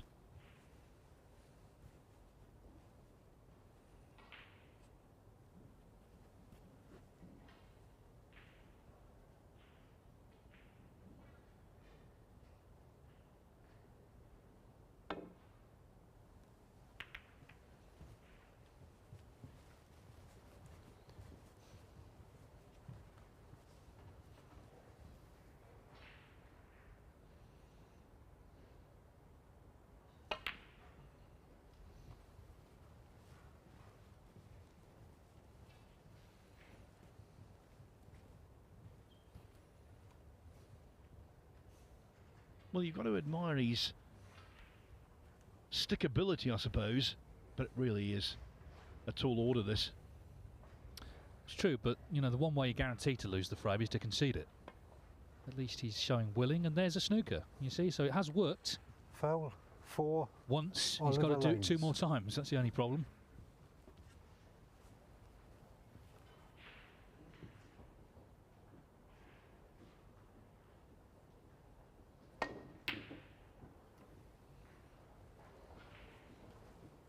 Well, this is good effort. Not sure it's quite a snooker, but a very good effort.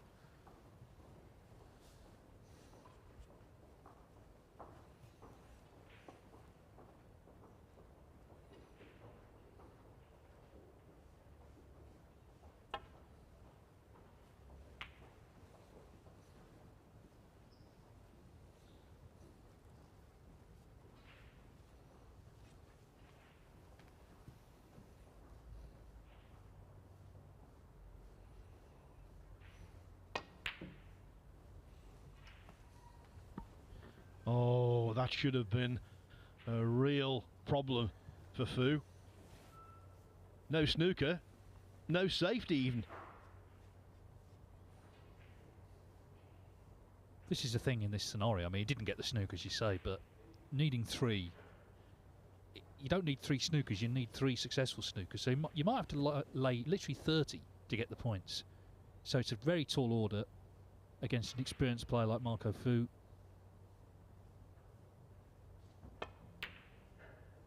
But Marco Fu has still not put the frame away. Yeah, it's right what you say about the number of snookers required. I always remember a China Open semi-final from a few years back when Ding was desperately trying to gain snookers against Gary Wilson, and he laid one after the other. But on the majority of occasions, Wilson escaped and he went through to the final. 4. Now I'm just going to vacate the right-hand seat here in the commentary box because there's a much more important person than me who's just arrived. Matt Selt, runner-up in the Turkish Masters last season. Yeah, we'll just get Matt into position Oliver as Lanes, Ollie continues 4. to try and get these snookers. I think he has got one here, but as I say, they have to be successful snookers.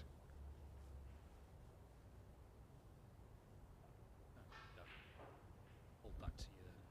Like, no, the way, like that, just so it's on. That's sort of on your lip, like that. Matt has joined us as we just watched this little duel here.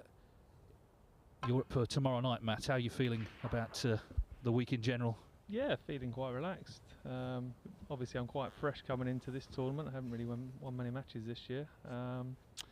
So yeah, I'm interested to see how it goes. To be honest, it's obviously a massive tournament, and looking forward to playing. I always find it fascinating, sort of coming to the qualifiers. 5. As just Ollie Lyons takes this down to pink and black. Just watching the players walking around, there's a lot of sort of anxiety in the air. This is a big tournament. It's a big money tournament, big for the ranking points.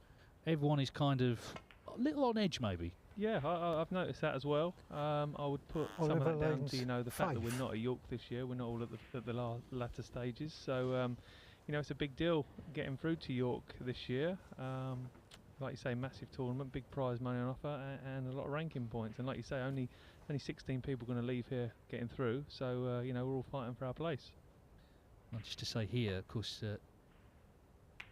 one 6-point snooker and he could tie, but Marco Fu has knocked the pink in. So it's 3-0 to Fu. He's not been at his very best, but he's used his experience and he's already halfway to victory. It's good to have you here, Matt. So this season, I noticed you've lost a couple of deciders, and they can make a big difference if you're on the wrong side of those, can't they? Yeah, they can. They were obviously in round one. I lost to Lu Ning, and I lost to. You have to remind me of the other one, but yeah, you tell me. But yeah, I lost. You blanked it from your memory. I'm very good at that. Yeah, Mark Joyce, and they were matches that I probably should have won. In hindsight, played really well in the games and got to 3 and didn't get over the line. So. Like you say, if you win their matches, you can move on to the final stage of the events and hopefully get a run. But if you lose a couple of them, it knocks you back a few weeks, couple of months, especially the way the schedule is. So there were matches that obviously I was gutted to lose in. I lost to Hayden Pinney in one of them. He played fantastically well. And before you know it, you're in November. So the season's gone pretty quick so far. But if you can get a good run going in the season and the calendar becomes a little bit more busy. Everyone's different, but how long does it take to get over a close defeat like that? Is it literally days, or is it the next day? Okay, let's get on with the looking forward to the next event. Yeah, I think years ago it was it was one of those where if you lost, then you didn't really want to watch the snooker on the TV, etc. But I get home and I see my family and my little boy and boys now, and I'm not really that bothered. The drive home is a bit painful, especially when you lose a close one like that late at night. But when you're late 30s, you just got to move on. And you understand that. Oliver Lyons to break. A lot more to life than losing the decider, albeit it is your livelihood. And I'm old enough to take them kind of defeats on the chin. But also, I mean, people will. Not everyone watches every match. Obviously, they'll see results come in, and sometimes they won't understand how well players have played and lost. I mean, the standard across the board through the ranks is very high, isn't it? It is. It really is. And like I say, I played a game earlier this year at Leicester. I played someone that I thought I would definitely win against, and he beat me 5-1, and he played really, really well. It got to the stage where a guy come and watched me play, Steve Judd, and I remember he had one long ball and he hadn't really missed one, and I just turned around and I looked at him and I just put my hand above my ear, waiting for the noise, and he knocked it in and cleared up. And it's just, the standard is very high. Obviously Hayden, he was he's an amateur, and he's able to to have no fear about beating me, which is great to see. The snooker in depth is very high, and like you say, especially in these kind of conditions, they're dog eat dog. So I think it's snooker is very tough at the minute. It's very, very tough.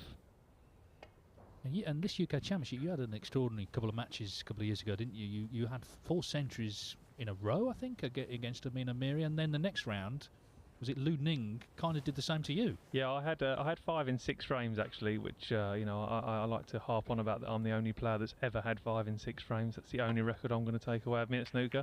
It's one I thought would last for ages, but yeah, like you say, next game I played Lu Ning, and he had 4 centuries in a row, and he missed the yellow off the spot for 5 centuries in a row, which was an unbelievable achievement. He played great stuff, and I remember sitting in my chair thinking, if he makes 5 centuries in a row, my record's going to last for like one day. and I was delighted to see him miss. But he played great that day, and it was, when you lose a match like that and someone plays like that, it was very enjoyable to watch, to be honest. So he done great. And we must mention Turkey, of course, as well. Turkish Masters, you were in the final there last season. New event, lovely new tournament. And, you were very competitive with Judd early on. He did turn it on at night, he had the maximum. But you must have taken the positives from that week. I did. I took a lot of positives from that week. And there was a couple of little negatives that I took away as well, unfortunately. The last 16, the last 32, last 16 and the quarter-final matches I played out the back. And they were the 3 best matches I've ever played back-to-back. I played phenomenally well. I beat Ding in the semi, but I just felt like I struggled on table 1 again. I thought this tournament, the UK last year, would have been a little bit of a turning point for me. I played a lot of matches on table 1 last year, and it was good to be involved in them. But leaving that tournament, getting to the final was great. I had my wife and my little boy there to watch, and it was fantastic. But it would have been nice to have performed like I did in the earlier rounds. But that's something I still need to overcome. Playing on table 1. Well, you're up tomorrow night, I believe. So what do you do between now and then? A little bit of practice and just sort of trying to stay chilled out, I suppose. Yeah, there's only 4 practice tables upstairs, so you have your 2.5 hours a day. See if you can nick it a little bit longer. I like to watch cricket, so I'll be going back and watching the cricket after this, and just trying to relax my mind as much as I possibly can. I might go for a sauna and a steam room later. Try and get the pores open and make the skin very smooth. But yeah, it's you're just waiting around to play. My match is at 7:30 tomorrow night, which is obviously later on in the day, so I'll try and sleep in tomorrow. Obviously, I used to live with Neil Robertson. He's an absolute master of sleeping during the day, so I'm hoping that rubs off me. Brilliant. Well, wish you well, Matt. Thanks for coming to see us. Thanks, Dave. Cheers.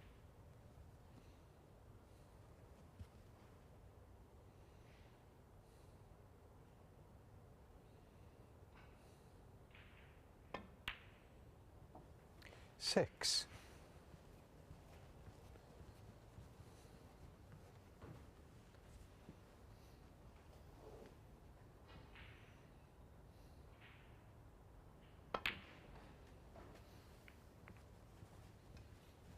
We were chatting with Matt Marco Fu, just pressing on here and not really being put under the sort of pressure he needs to be so far. And of course finding his own feet, finding his own confidence in the process.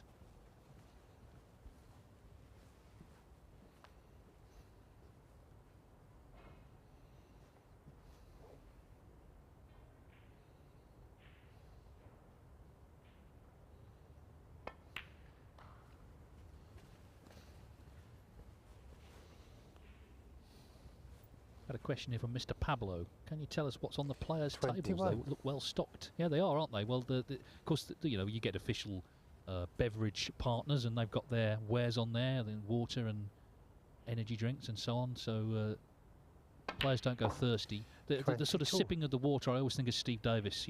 Going back to his corner, inscrutable. It's not even that they're thirsty, but it's just something to do with your hands when you get back to the corner.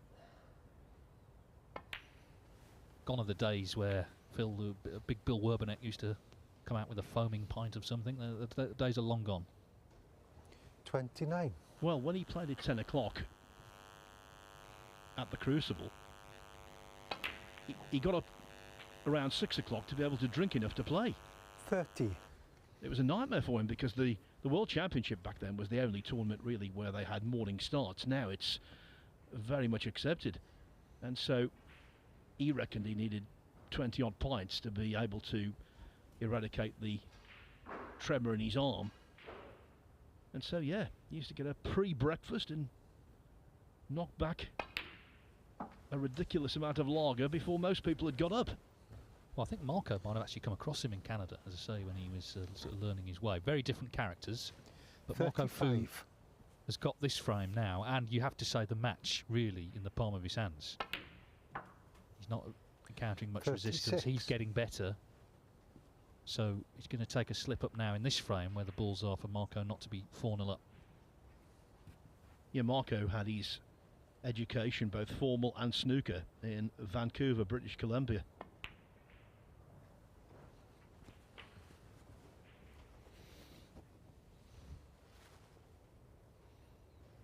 $43.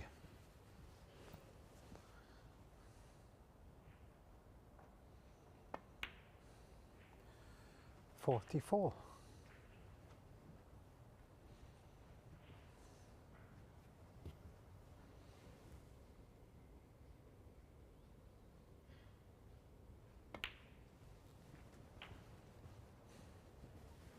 Highest break so far for Fu, 61 in the second 51. frame.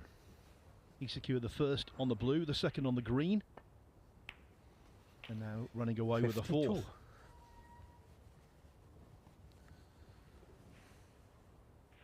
Yeah, and he just seems to be now really kind of in the zone, and the scoreline helps that, of course, but he just looks good now, doesn't he? Taking firm control of proceedings. There'll be some match if he plays the Sheriff, won't it? Anthony Hamilton, you know, they go back a long way, those two. And as I say, Hamilton's played pretty well of late. 59.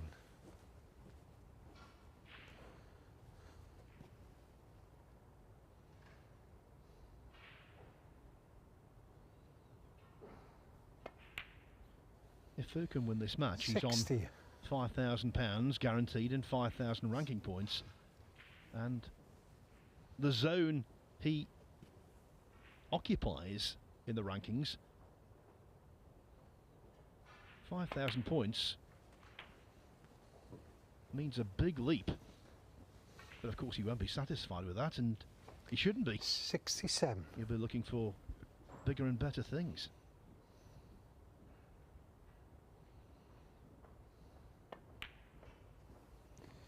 $68. Well, this frame is pretty much his. Snooker's required and chance for a century. Made 3 in the previous round. We must clarify, we sort of worried that we'd seen the last of Marco Fu, the eye issue that we talked about earlier, and then of course COVID hit, the pandemic, couldn't come over to the UK. 75. So for him to come back and start playing like this again just proves, really underlines what a terrific player he was to start with. He was a mainstay of the top 16 for a long time, highest ranking number 5 back in 2017.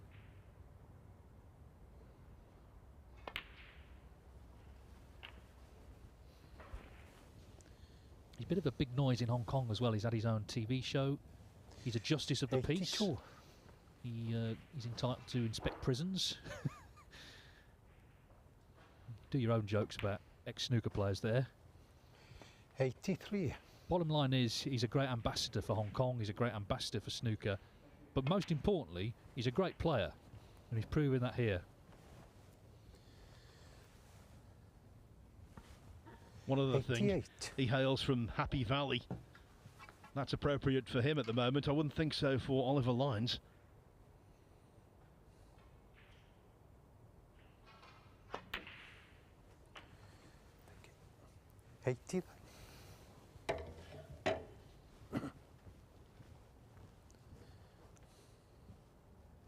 No, he's had a few chances here and there, but hasn't really got into any sort of flow yet. And time's running out. He's clearly going to have to hit back very quickly after the interval. But he's going to have to improve in all areas. He's got 15 minutes to collect his thoughts. This is a big tournament. You don't want to be bombing 96. out round 1, which it is for him, without really showing us what you can do. But that's the danger. His highest break only 30 so far, Oliver Lyons. 97. As Marco Fu is about to make his 4th century of this year's UK Championship. Very impressive.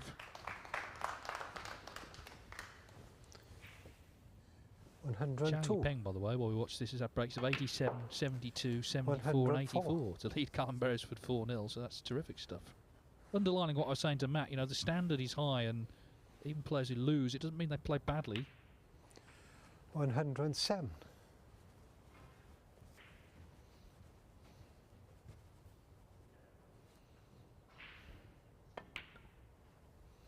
Take it from me, folks. Over the years, Marco Fu has proved time and again he's a class act on the table and off it.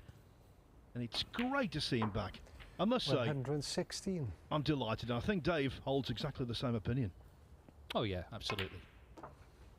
And the fact that he stayed dedicated to snooker, he was at that age where he may have sort of looked to do other things, but he's back, he's playing well, and he'll be a handful all through these qualifiers. That is a terrific clearance of 129 from Marco Fu, underlining the fact he's firmly in control of this match. At the interval, he's leading Oliver Lyons by 4 frames to 0.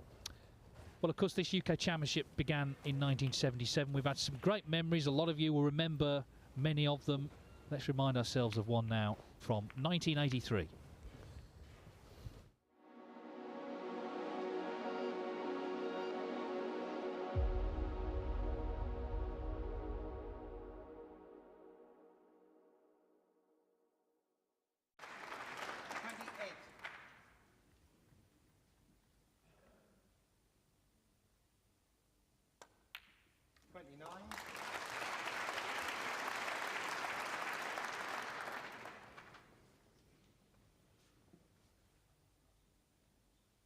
This is the one, this black to leave Steve needing snookers.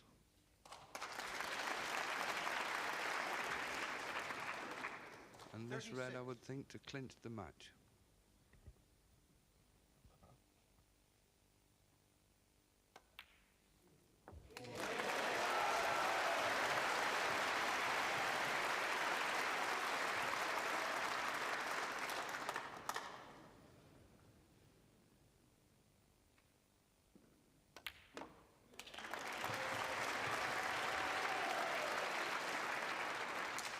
$70 points in front. It seems that it's third time unlucky for Steve Davis, but third time lucky for Alex Hurricane Higgins, who dons the Coral UK Championship title for the first time.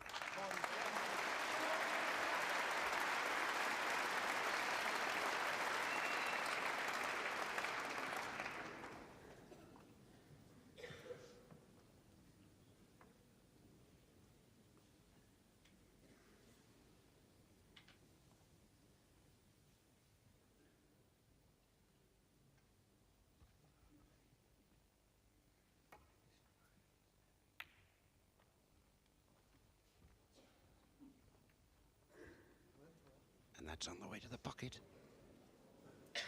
Not sufficient legs.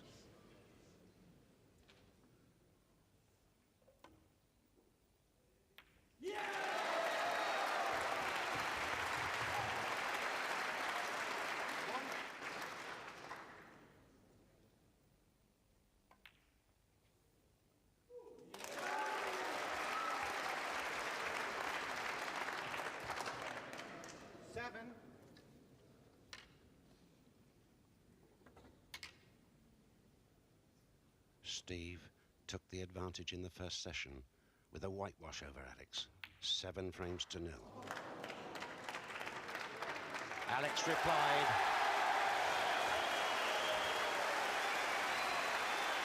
And so the congratulations and the commiserations. The UK Championship final, one of the best on record, is over. And Alex Higgins is the UK champion 1983.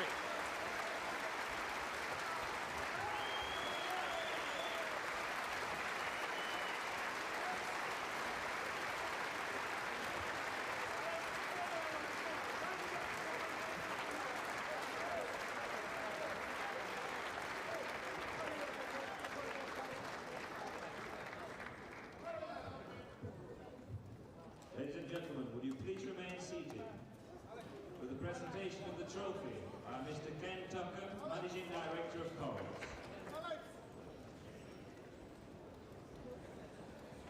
Ladies and gentlemen, the 1983 Coral UK champion, Alex Higgins.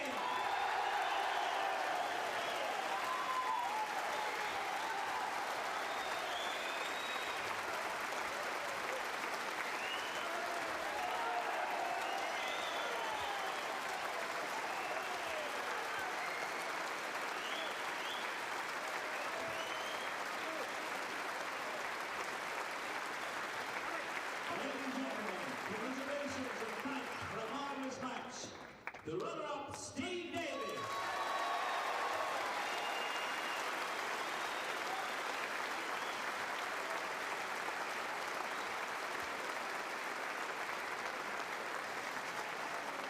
Twice in the final before Alex, and now UK champion. You must be on top of the world tonight.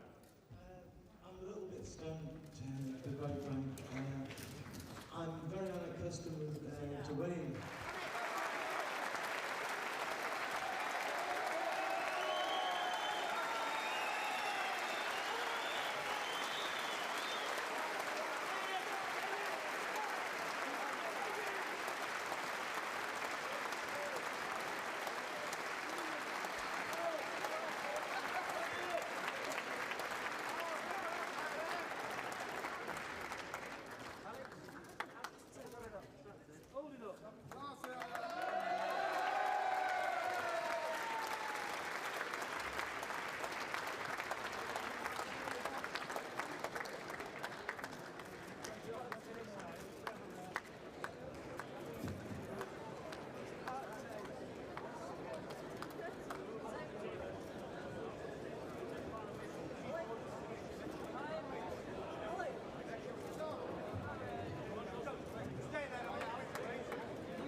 Great sporting events make great stories.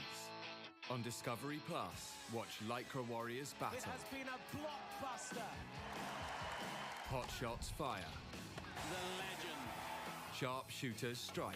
Ronnie O'Sullivan is in seventh heaven. And thrill seekers zoom.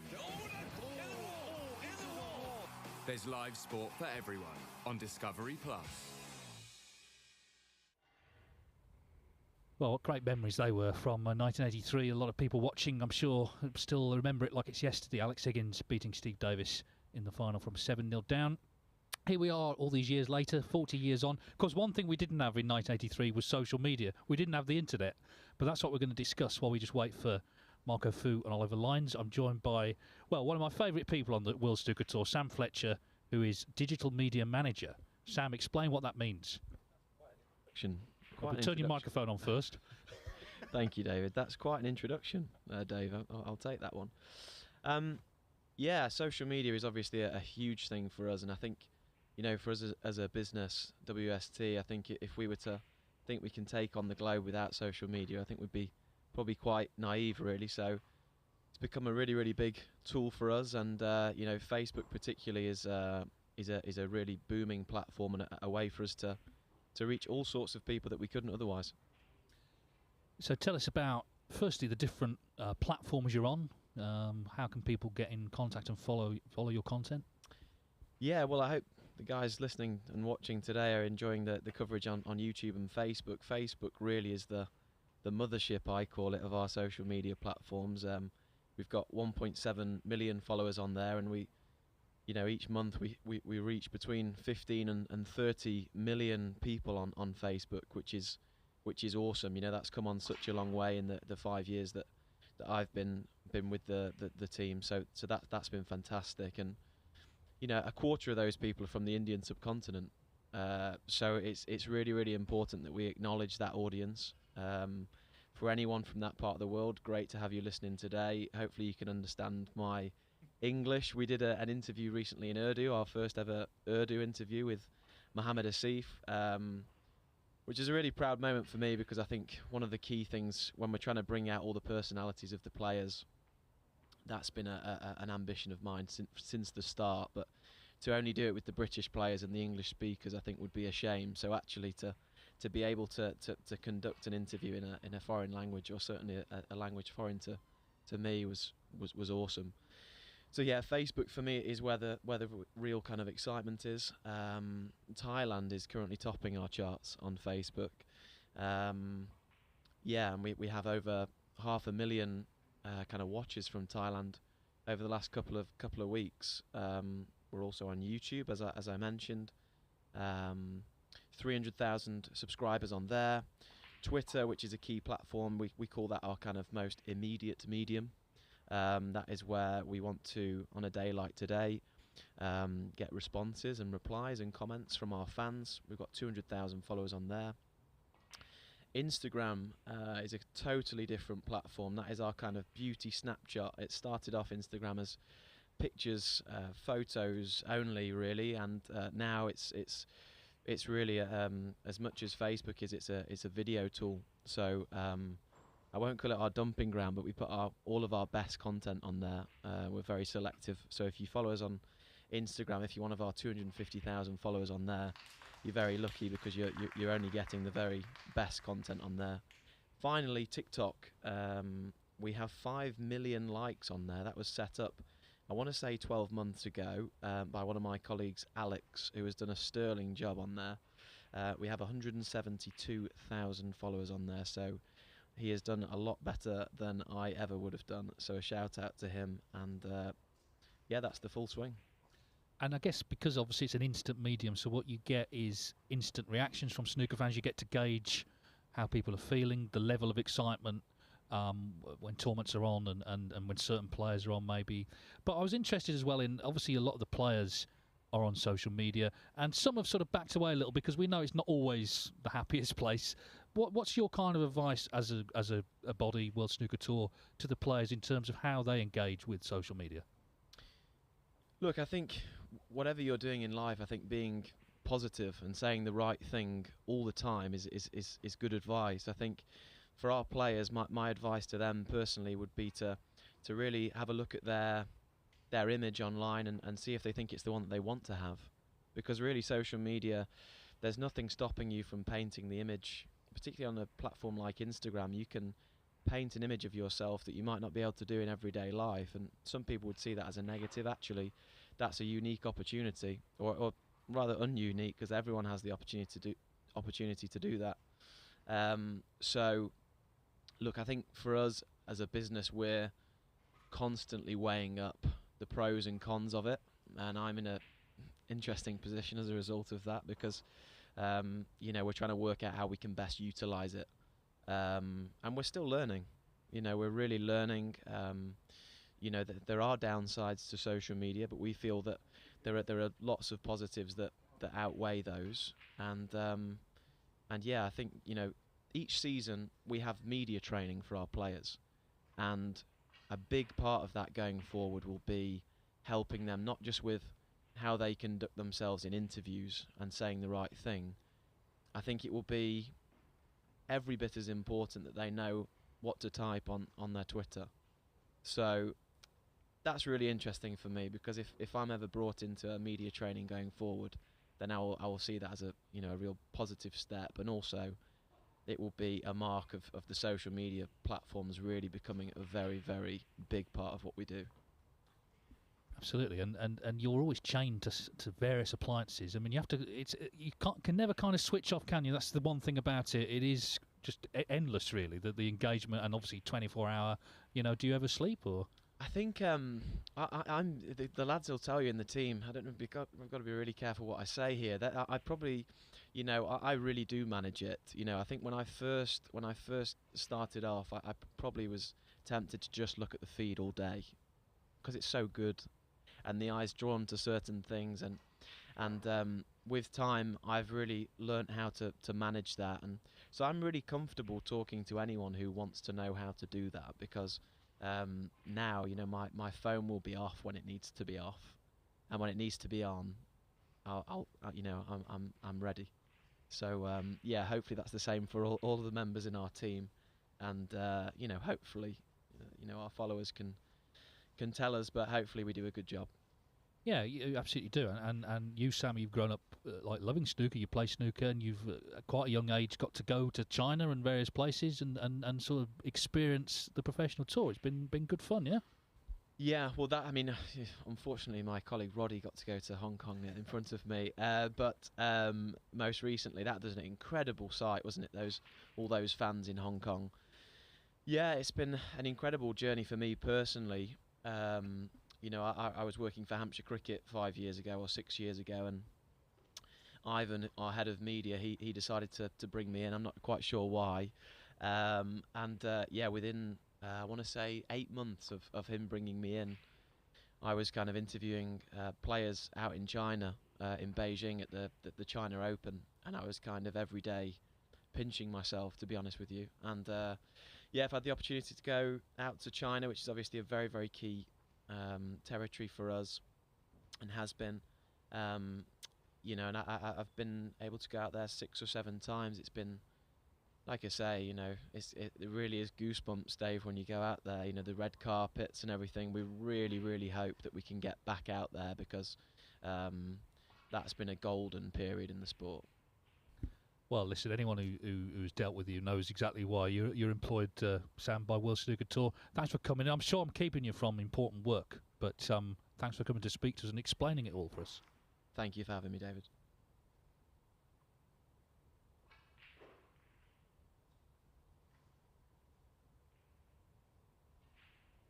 So, we're just waiting for Marco Fu and Oliver Lyons to return, and Oliver Lyons had a lot to think about in this interval. He may have been on social media, we don't know, but the main thing is try and find a way back into this match. It won't be easy. Marco Fu with that 129, just really stepping it up in frame 4, and good value for this lead.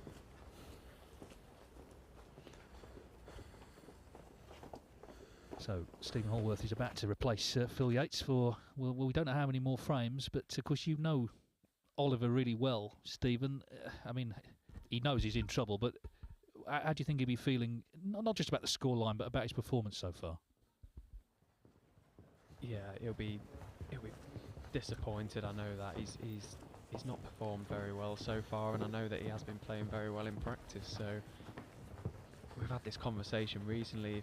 If he's just able to find something and bring that practice game to the match table, he could really be a big hitter. He's got the game and he's got the talent. There's no doubt about it. But I know he'll be super annoyed with himself up in the practice facility. But he's got a good team around him up there, so hopefully they can try and speak some sense into him and try and get something going for this frame, big frame after the interval. Let his arm go, get his potting game back, and try and make a match of this.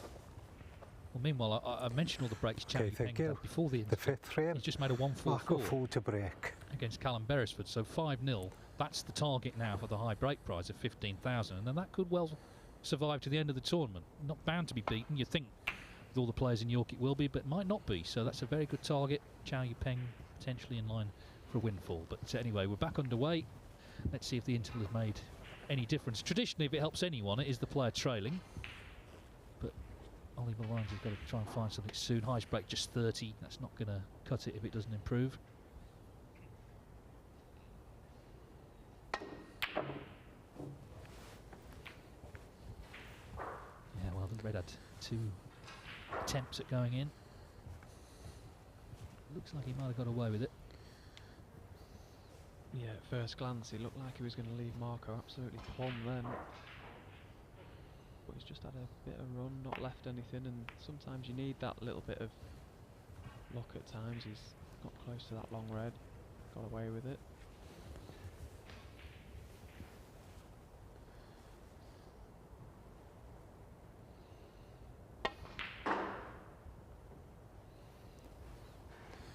Foul and a miss for Marco Fu.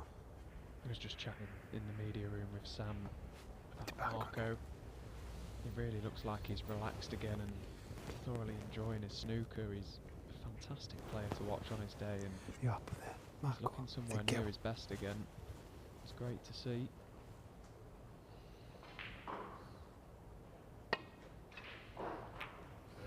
Great to see, unless you're Ollie Lyons. I was saying that when me and Phil started, I mean, obviously, you know, he's got confidence in his own abilities, but this is a horrible draw for him, coming in first match in a tiered system. So you think, oh, I'm not going to play Ronnie or Judd or Neil Robertson. I mean, Marco Fu, 3-time ranking event winner.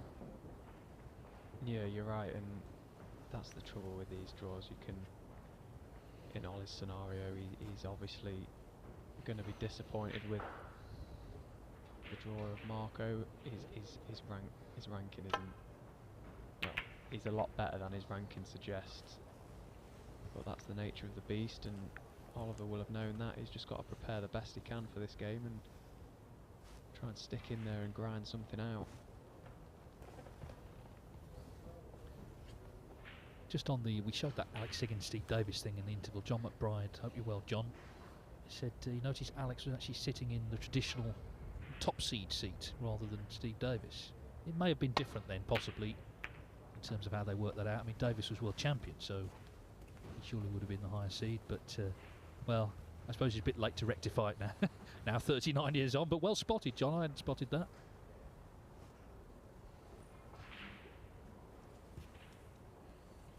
Well, it's one of these frames where the black and the pink both sort of out of commission at the moment. Do contact us on Twitter at WeAreWST, at WeAreWST. I just interviewed Sam, who runs that account. Give him something to do at least. So do get in contact.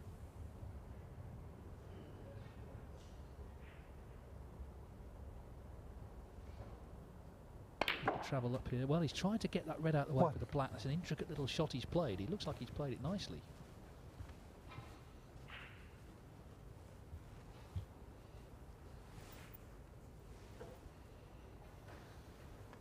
But is he on it to pot it? I don't think so. Well, he's queuing up here. No, so it's a good effort that. Marco Fu come off. One. I think with Ollie as well at the minute, like I said, he's playing super well in practice, and knocking in the big breaks and very tough to beat. But just looking at his draws, we've had a discussion already so far this season. He's had some really tough first round opponents all year, and for somebody that's ranked inside the top 64 to just be missing the cuts and drawing these top guys, it's tough to get on a spell of wins, build that confidence up. You lose a couple of matches and it becomes incredibly difficult. And I think that's what's affecting him at the minute. He's just lacking a little bit of confidence, and I think when he gets that run of results going, pick up a couple of wins, he'll show some of the form he showed to get to the quarters of the Turkish Masters last season.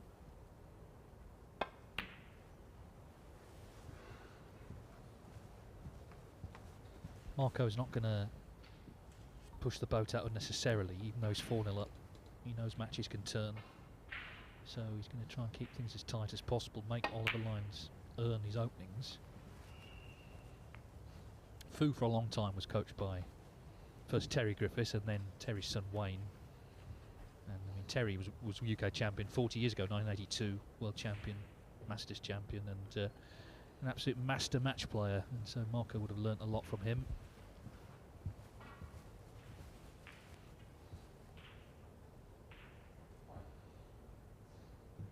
Peter Lyons, by the way, is faring, well, he's faring better. It's 2 each with Michael Judge.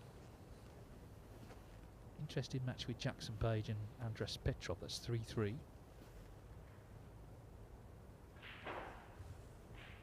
Scott Donaldson 2-1 up on Ashley Hugel. Of course, Hugel is from York, so he's hoping to qualify for his home event.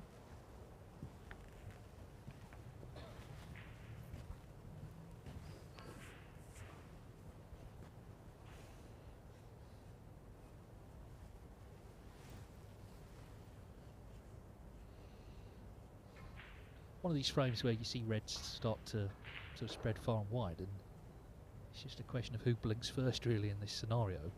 Is either one going to take one on?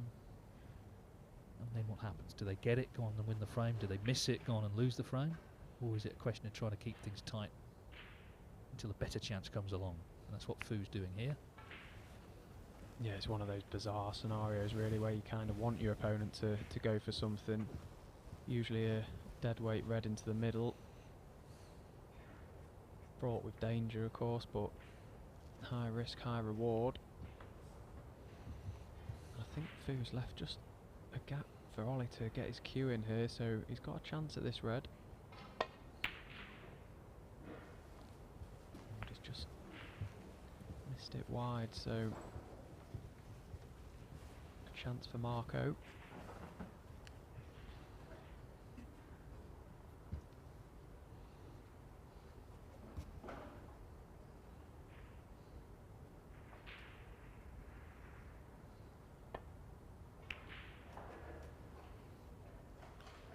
One.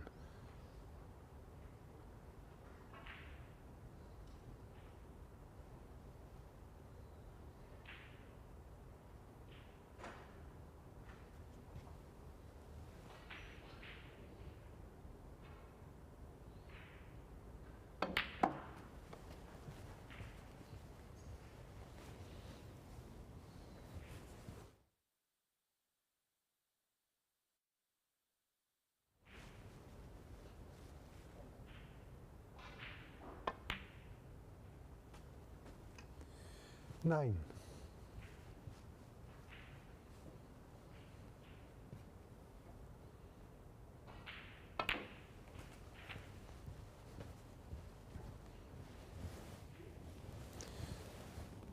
Thank you, Billy, on Twitter for 14 about having the commentary on the qualifiers. He says a vast improvement over just hearing balls being bashed together and the occasional score from the ref. Well, that's good to hear. 15. Hope you join it, and big night tonight. I hope you'll be with us 7:30 UK time for Stephen Maguire against Jimmy White, a meeting between two former UK champions.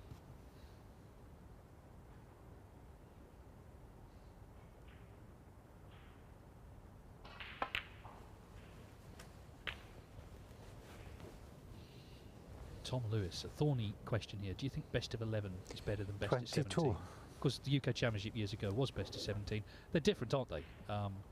in terms of let's just think about the final stages. Best of 11 at least 23. guarantees that everyone who goes along will see a match through to its conclusion. They won't just see the start of a match, apart from the final, of course, which is different. Having said that, a lot of people love the long matches and the slow-burning drama. And maybe a compromise would be to have best of 17 sort of quarters and semis, but you have to, of course, agree the format with the broadcasters, with the sponsors, and just time to play it as well. The best of 17s were great, I agree, but the best of 11s can also be engrossing. It depends on the quality 31. of the snooker, I guess. And also, I guess the one problem sometimes with longer matches is they can peter out. If one player is really on top, there's no fun in a sort of 9-2. But it's a debate all snooker fans, I'm sure, have views on. Players, Stephen, like long matches, do they? I think it depends on the individual. I don't mind the long matches at all. 38. I think the best of 11s is sort of a happy medium between the two. It's a long enough game for you to sort of get your teeth stuck into. Best of 17s, probably 39. a bit too long, I would say, for the early rounds of big events. But obviously, we used to have the best of 19s right the way through in the World Championships as well. So, I mean, you can argue two and against. I think they've got it about right at the minute with best of 11s, but possibly increase to the 17s 46. from quarters onwards. That wouldn't be too much of a bad shout. Like you say, at least you're guaranteeing at the minute that you get to watch the full game, and like you say, it's never fun when it's 47. one-sided. So I think it's about right at the minute.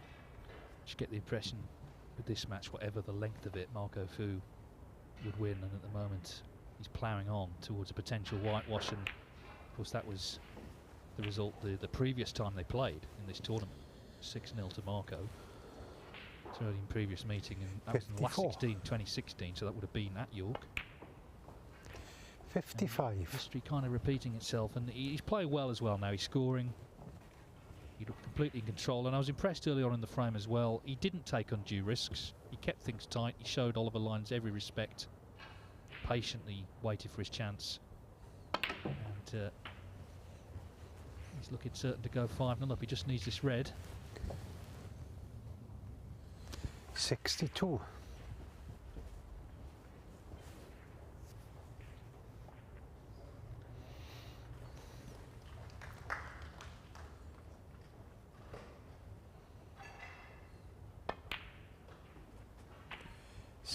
Yeah, it's very steady, Marco. He's a lovely player to watch when he's in full flow like this, and got an incredible amount of composure around the table. He really is a class act.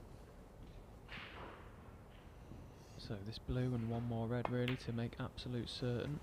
And looks a formality now for Marco to take this 5-0 lead. And just need him 68. one more frame to progress to the next round. 69. Well, he showed good form in the previous round. He's had 3 centuries there. He's had 1 already today. This could be another. So, could be that in the 11 frames he would have won. He would have made 5 centuries, and that's just world class. 74. Chow Yupeng has won 6-0. He's played brilliantly himself. 75. Karen Beresford 6-0. He'll play Zhao Guodong in the next round. That's the penultimate qualifying round. So 2 rounds to go.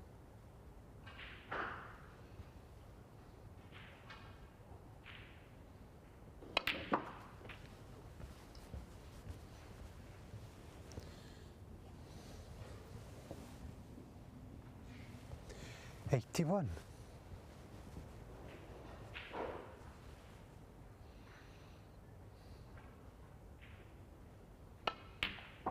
82.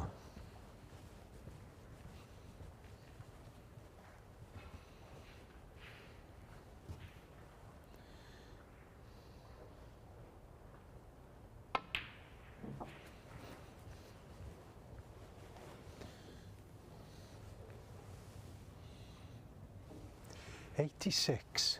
Love another century, wouldn't he? Just to sort of another one to sort of chalk off. I mean, the frame is well and truly won, but he's desperate to pot this. Quite close to the red. And he has potted it. 87.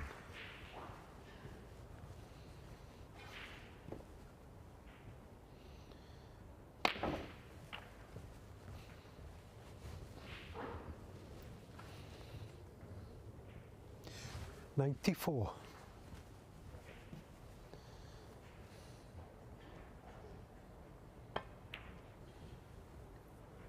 Oh, the red has just stayed out, slightly overcut it, but Marco listen, 94 will do. And the Marco frame. Fu firmly in control now and looking a heavy favourite to progress potentially by way of whitewash. 5-0. Oliver Lyons was looking for a turnaround after the interval. It has not happened, and Marco Fu on the brink of a meeting with Anthony Hamilton. So just look at some of the other scores. As I say, Chow Yupeng's beaten Callum Beresford 6-0. Joe O'Connor leads Rod Lauder 3-1. Scott Donaldson leads Ashley Hugill 2-1. Mohamed Asif from Pakistan is 4-2 up on Hamad Mir. Peter Lyons, Oliver's father, 2-2 with Michael Judge. Craig Steadman 3-1 up on Ian Burns. Page and Andres Petrov 3-3. There's still time to enter our competition. It's for 2 tickets for next Monday. That's the 40th of November, 7 o'clock. 2 tickets for the evening session of the Cazoo UK Championship in York. The question is, who is the youngest ever UK champion? Who is the youngest ever UK champion? You can email your answers. Cazoo competition at wst.tv. That's Cazoo competition at wst.tv, or if you prefer, you can tweet World Snooker Tour at WeAreWST. That's at WeAreWST, and get in quick because we're going to announce the winner before the end of the match. That might not be long, I'm afraid, the way things are going for Oliver Lyons. So in the next sort of 10 minutes or so, if you haven't entered already, now's the time.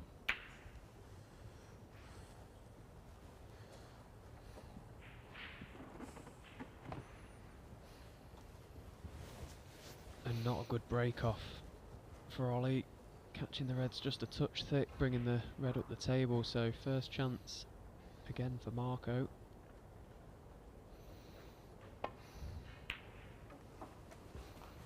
One. Couple of reds in open play as well. And the way Marco's been striking the ball so far, Oliver will be probably fearing the worst now.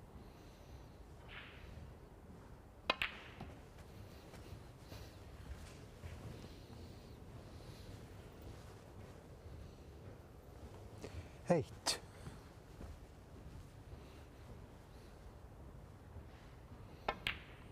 Nine.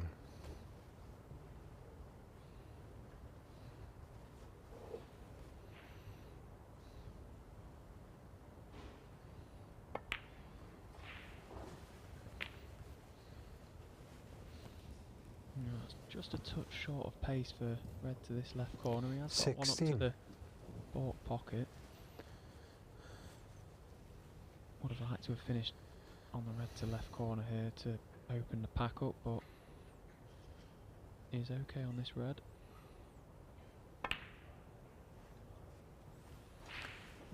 $17. Yeah, nicely done.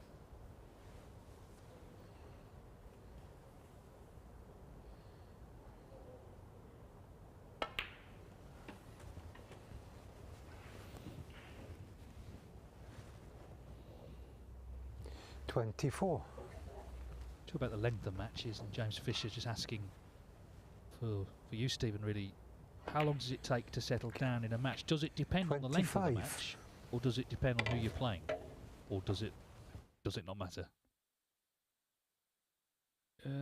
Yeah, it's a tough one really. I always think, I know it's cliche, but you wanna get a good start, and like they say, the first frame is always massive. You want to try and get that on the board and just start hitting some nice shots and feeling good and getting the pace of the table and get your rhythm right. 32. I don't think Ollie has settled so far, and it probably is because he's yet to get a frame on the board. You're fighting with yourself to get off to a good start out there, and sometimes it just doesn't happen. You know, he's playing a class act in Marco, and it's always going to be a tough ask, and sometimes you can find yourself trying just too hard really to get a frame on the board or continue breaks, and the trouble is when you start trying too hard, you're a million. It's impossible to get anything going. But that's a miss from Marco. Marco for 33. Could be the reprieve Ollie's looking for. Well, any sort of scrap thrown his way, I mean, that was beginning to look, when he got the reds open, that was beginning to look over, wasn't it? But it's not, and this is a chance to hit back. 1.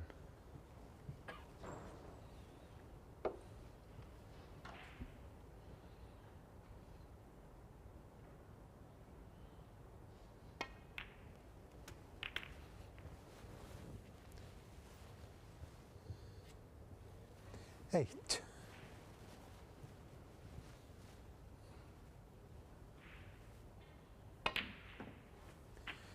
9.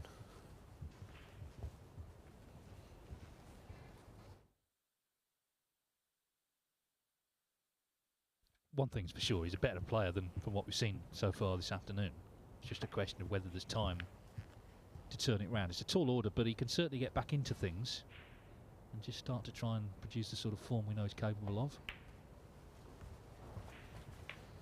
Yeah, and it's important for Oliver not to roll over here and just succumb to the 14. fact that he's probably looking like he's going to lose this match. He needs to continue to play the right shots and stay disciplined. Stranger things have happened, and as we all know, anything can happen in this game. You win 15. one frame, you get in the next. Your opponent misses an easy ball, and all of a sudden you could be right back in the game. So it's important to try. It's hard to do at times, but try and stay positive, play the right shots, play the balls that are in front of you rather than the scoreline. 20.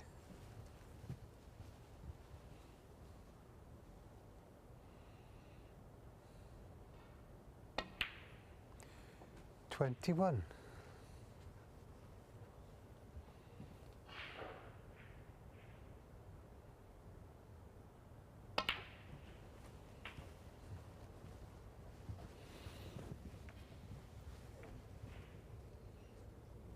He's the sort of player I 28.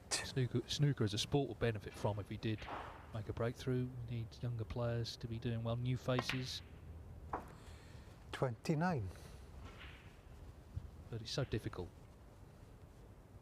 And I'm sure he would have really got himself up for this week. It's the biggest tournament of the season so far by some distance.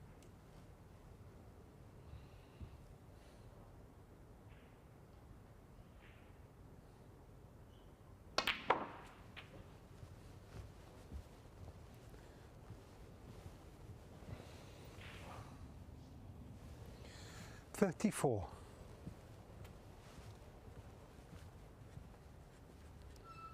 Finished just too straight on the blue there to get any sort of work on the cue ball off the side cushion. Just trying to pinch a bit of the pocket with plenty of right hand side to throw the angle off, try and career into the reds, but wasn't able to do so. So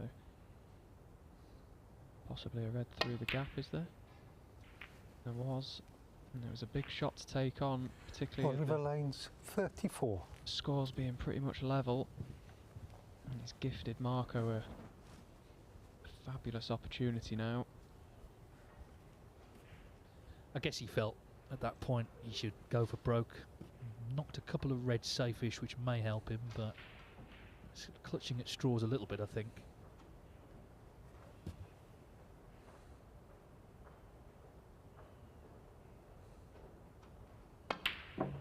Well, despite all of that, Marco Fu's again unexpectedly missed.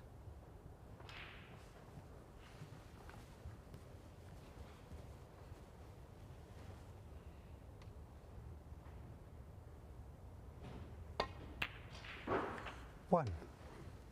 Yeah, that was a shocker from Marco. Be really disappointed with that. Was under no pressure there whatsoever. And Oliver's got to start taking note of these little things. Try and feed off them in any way that he can. Keep belief that things can turn around for him. 9.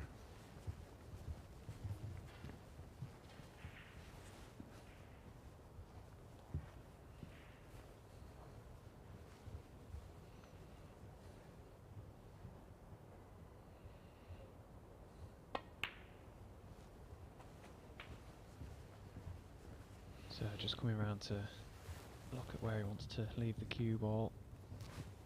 15. Couple of options as a left-hander. Those reds aren't too bad for Ollie. He can lean over the table and play them into the corner, or could leave an angle on the pink. Oh, it's just 16. and didn't want to make contact with the pink there.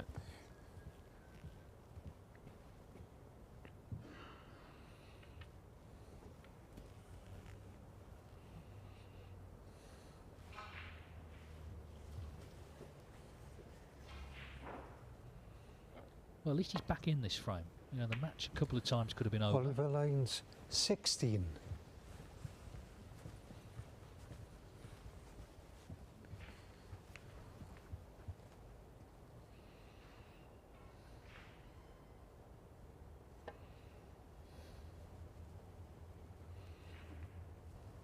just brush the side of the red. I think one of the features of this that can be difficult for players is, and it's kind of their own fault in a way, is when matches are not completed in the session. We've had a couple of matches where the players have had to wait 9 or 10 hours to come back and finish off late at night, and there's a couple maybe heading for that because there's a couple of matches 2 each.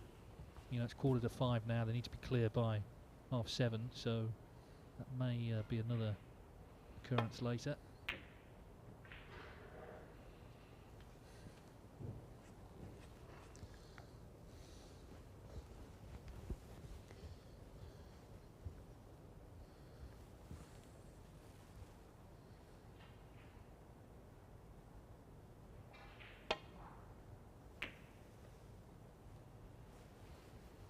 Well, he's left a chance here, and the other red is in play as well, so Marco Fu 17 behind, yes, but if he knocks this in and gets on a colour, he's favourite, not only for the frame but also the match.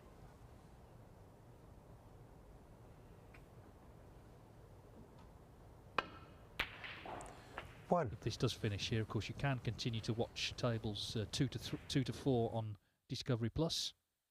It's just a question of whether Marco Fu can bring our afternoon to a rather speedy halt.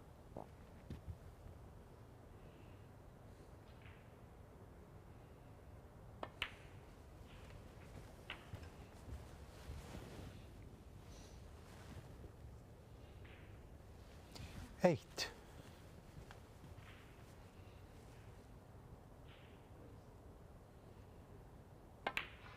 In which case, I better announce the winner of our competition, which is was for 2 tickets for next Monday night's session of the UK Championship in York. We asked who's the youngest ever UK champion. A lot of you got it right, because Ronnie O'Sullivan won it when he was just 17. It was the week before his 18th birthday in 1993. Congratulations to David Dew. So David Dew is the winner, and World Snooker Tour will be in contact with you to arrange the tickets. Hope you enjoy York. 16. Maybe watching this man, the way things are going. Marco Fu moving towards a place in the 3rd of 4 qualifying rounds to get to the final stages.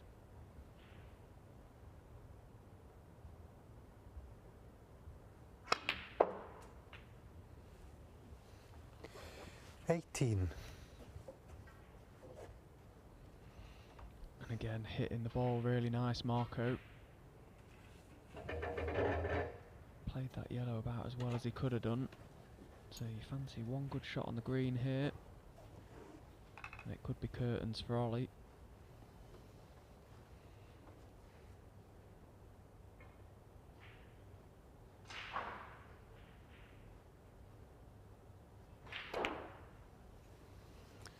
Yeah, he's potted that well, so a couple more good pots. 21. I do feel for Ollie. I know how well he works. He works really hard at his game, and like I say, he's playing fantastic snooker in practice, and sometimes it just doesn't go your way and you count yourself a little bit unfortunate with your draws and you have a few bad loses, and he's just in a bit of a bad place at the minute. But I've got no doubt whatsoever that it'll come good. 25. He's got a great team around him. You know, practices hard, and obviously his dad's involved with the game as well, so that's good to have around. But a little reprieve here. He's not got on the blue, Marco. Thank you. Marco 4. There he just tried 25. to cannon into the black knocket save. He didn't do that, and he hasn't won the frame yet. And the blue is on here. This is a chance from nowhere to pull this match out of the fire, at least for now. Oh, but, well, that kind of sums up the day, doesn't it?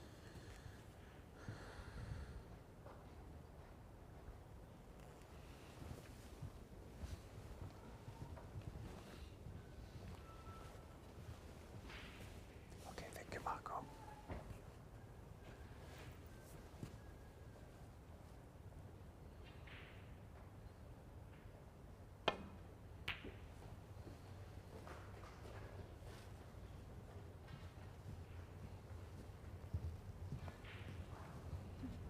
Another chance for Ollie then. Can have a go at this blue. Cue ball naturally coming down this end of the table.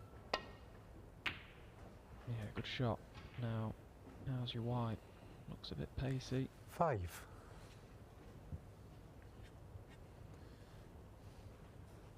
So he does need the black as well. So just needs to fully commit to this pink. Pick your point.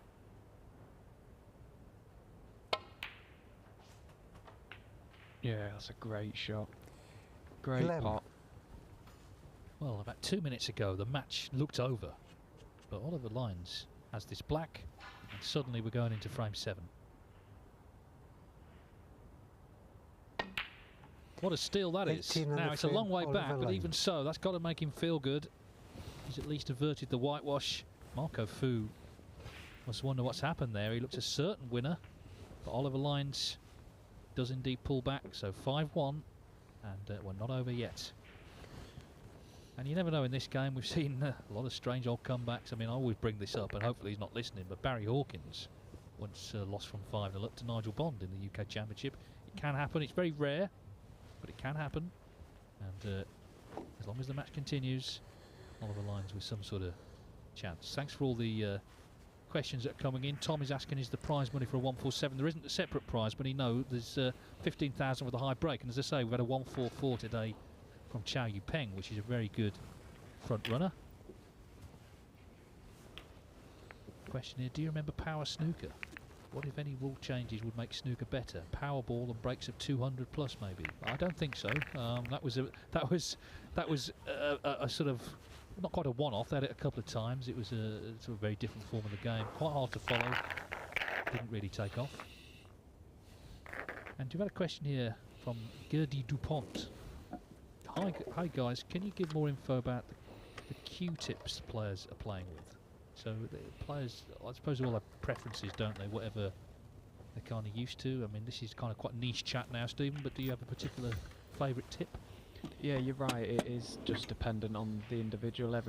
Some players prefer a soft tip. Some players prefer a much harder tip. Mark Williams, a prime example, loves a tip as hard as a pebble on the end of his cue. And some players, the popular brand is the Elk Master tip. A lot of players traditionally use that one. I myself, and I know a few other players, are on Sentry G3s, G4s. That's a tip that's out at the minute. There's layered tips available. I think it just depends on the individual. Playing a few shots with it, how do you feel comfortable with the cue? Obviously all tips react differently. The softer they are, you tend to get more reaction out of cue ball. I like a hard tip. Yeah, it's just personal preference really. Thank you, frame.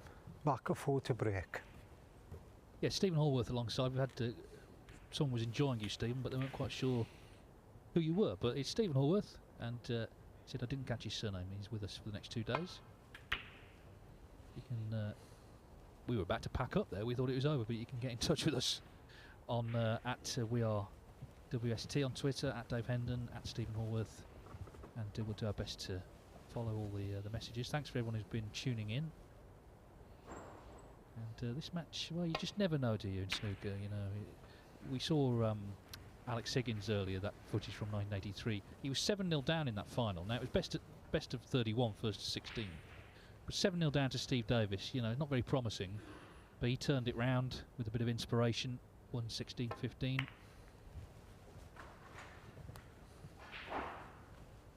Someone like Mark Selby, you know, would believe here that he could still win, and that's the difference. You're not just going through the motions. I mean, realistically, you're unlikely to, but you have to feel you have some sort of chance.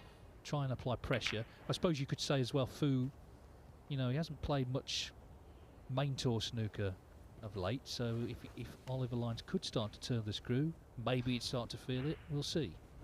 I'm sure Fu will feel it should have been over. Just lost his way from brown to blue initially in that attempted clearance.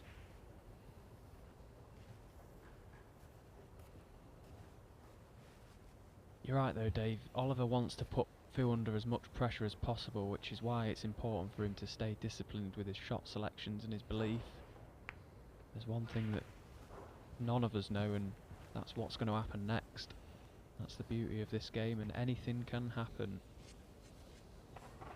We've seen it before. It just takes a moment of inspiration and all of a sudden the tables can turn.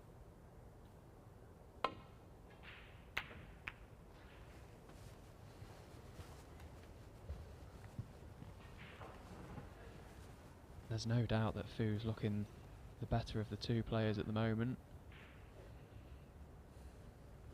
But if Oliver can somehow put him under a little bit of pressure, he might start tweaking a few, giving him a couple of opportunities. And who knows what can happen.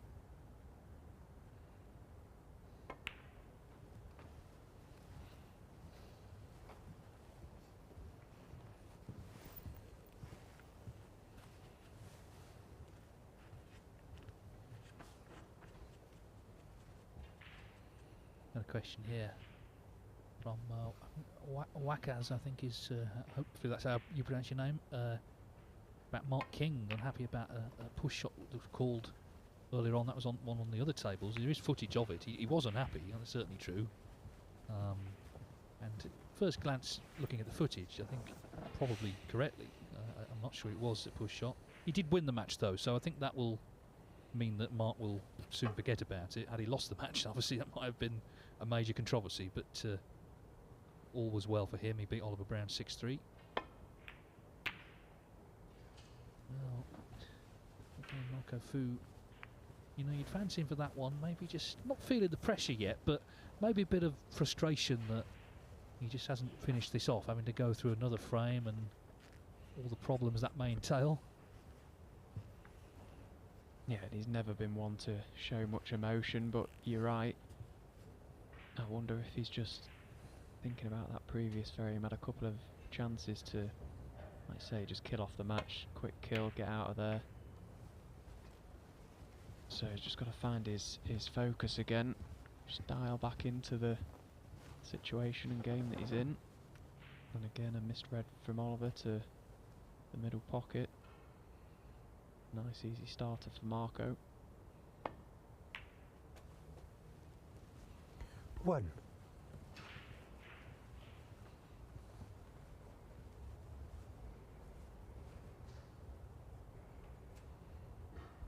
Well, this is where Fu needs to use his experience, because he's still 5-1 up. It's a great lead. He's still a big favourite, and he's played well overall. So put it all together, just a few deep breaths, and try and get on with this visit now.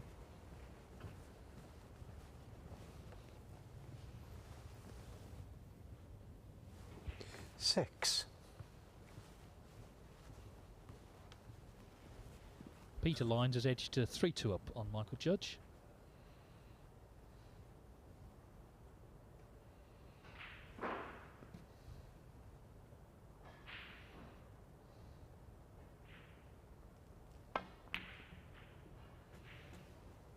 Seven.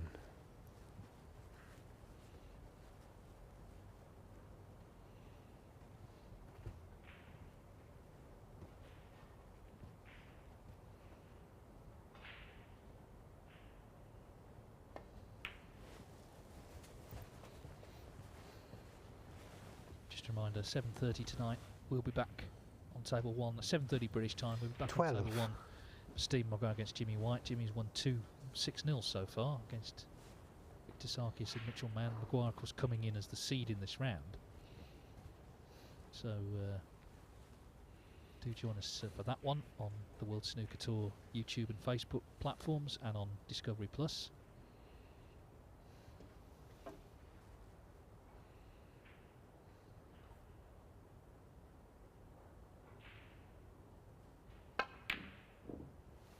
Thirteen.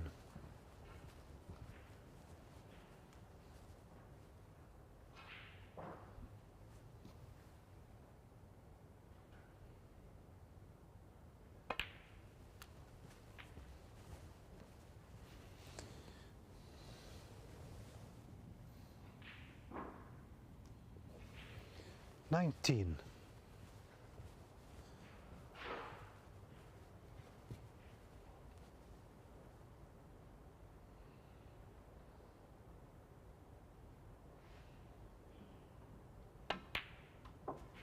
20.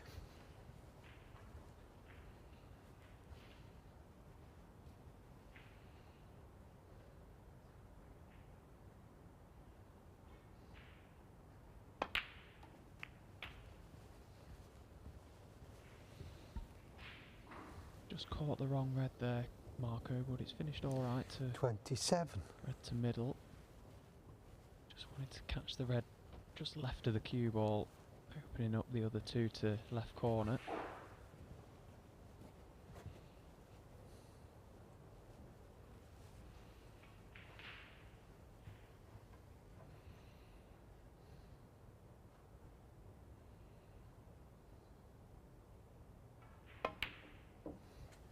$28.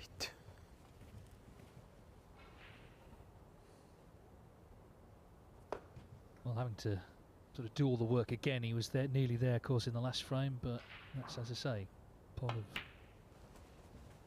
the experience that he's got. He's been in this position before. 33.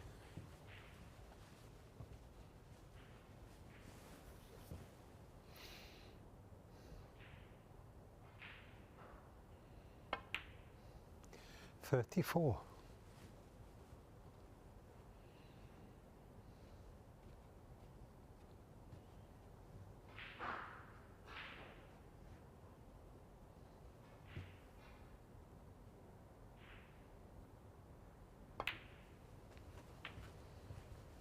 So red in the middle of the pack, which passes through the little corridor of reds. 39.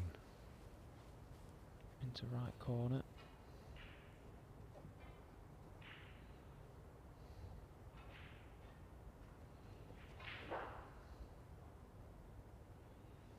May play a little brush cannon here on the red to open it up as well. Just 40. choosing to hold, so... White, clean the white, yes.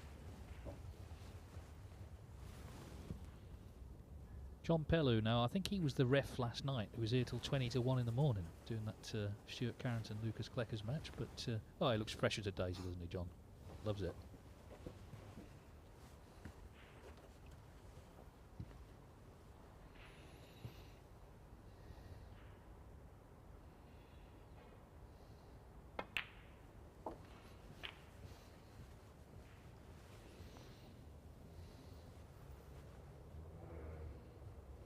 $47.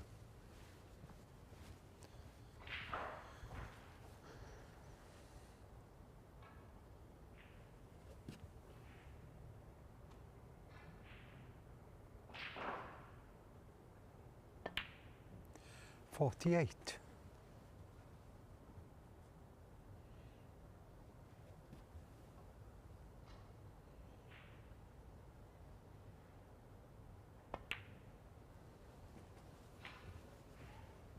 Just slowed down a touch, Marco, when he's in now around the balls. I feel he's 55. Really focused to ensure he doesn't make the same mistake as he did in the last frame and prolong this match any further. He wants to make absolute certain, and he has. He's missed again. You can see his frustration. 55.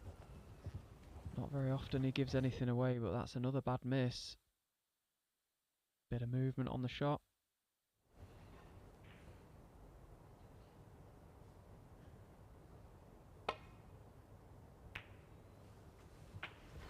One. Yeah, and it's up to Oliver Lyons again to try and capitalise here. Another unexpected opening.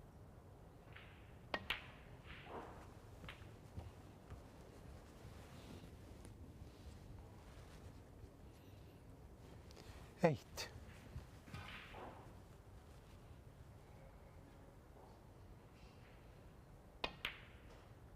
Just on Chow Yupeng, 9. he won 6-0 against Callum Beresford. These are the breaks he made: 87, 72, 74, 84, 144, and then a mere 67. But what an incredible display that was. So Chow Yupeng, front run of the high break and just playing great stuff. Plays Xiao Guodong next. 12. It's one of those performances, as we look at Fu, that probably won't be mentioned next week by anybody, but what a lot of these players are capable of doing. So-called middle-ranked players, they're all terrific talents. Absolutely, and just underlining the strength and depth again on the whole World Snooker Tour. A lot of players capable of putting in performances like that. It's important to kick on.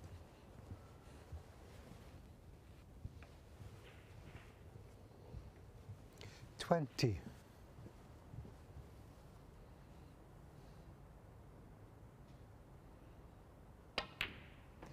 21.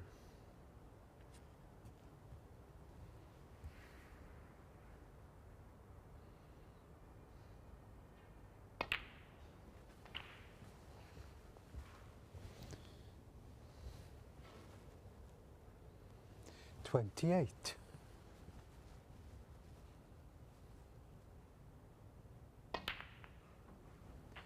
29. That's a nicely controlled positional shot from Oliver as well. Choosing to play a little brush cannon off the pink just to open the two reds up.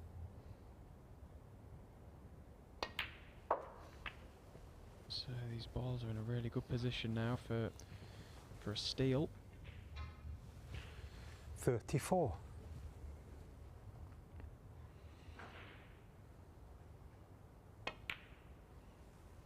35.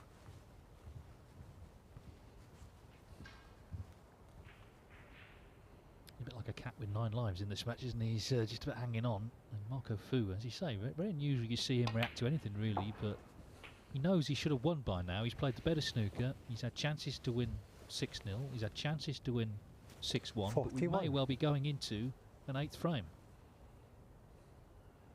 In fact, we should be really now. 42. And then the sort of storm clouds start to gather, don't they? Because he starts to feel, well, okay, he's coming back at me. I've missed a few chances. Maybe the famed snooker gods might not forgive me. 47. Yeah, and all the while Oliver's belief is growing. 49. At the table, confidence growing as well. So from a moment ago when he was on the canvas, virtually down and out, a little 52. moment of inspiration from somewhere and you start to fancy it. He's still a long way behind, don't get me wrong, he's got an absolute mountain to climb still, but there's every chance he's capable of doing it. 56. Well, this is his best contribution so far in this match.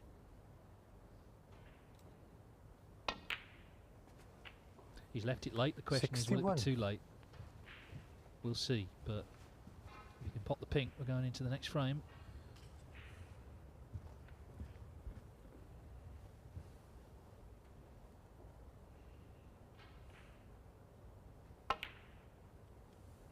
Nicely done. 67. 67 from Oliver Lines. He's looked down and out a couple of times. Marco Fu's not put him away though. And Oliver Lines extends the match. Still in trouble, yes, but he extends the match to trail just 5-2. And the next frame is interesting, I think. He can come back to 5-3. It doesn't sound so insurmountable then, does it, the deficit? At the moment, Fu, okay, he's still favourite, but he's not there yet. Well, we've had one winner so far. Chow Yipeng, as we mentioned, 6-0 over Callum Beresford. Some close matches elsewhere. Joe O'Connor 3-2 up on Rod Lawler. Scott Donaldson 2-2 with Ashley Hugill. Mohamed Asif 4-3 up on Hamad Mir. Peter Lines, Oliver's father, 3-2 up on Michael Judge. Craig Steadman 3-1 up on Ian Burns. And what sounds like a great match, actually, Jackson Page is 4-4 with Andres Petrov. Worth saying, there are still tickets available for York. A lot of the sessions are sold out, but there are still tickets available for a number of the sessions. So if you check out World Snooker Tour website, wst.tv, and click on tickets. So it's wst.tv, click on tickets and find out what tickets are still left and where you can buy them. They start at £20, so nice day out in York, possibly. Thank you. And there will be more ticket competitions. We'll have one this evening. Lines to break. Tomorrow. So do tune in with a chance to win tickets to the Barbican. Meantime, Oliver Lines, he looked very unlikely to be figuring in the final stages. It's still a tall order, but from 5-0 from 5-1, he's got it back to 5-2.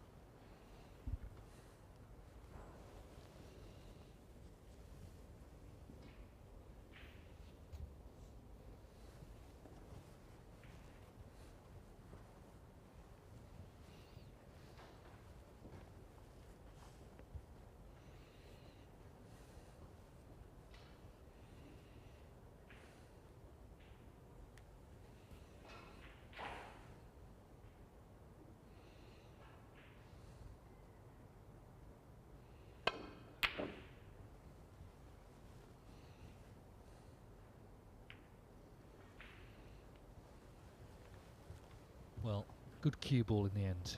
That's positive for Fu there. The negative is missing the red, of course.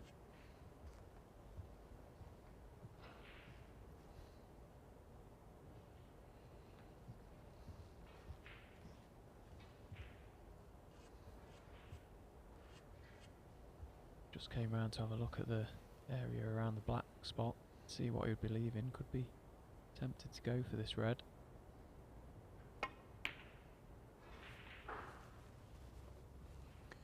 One.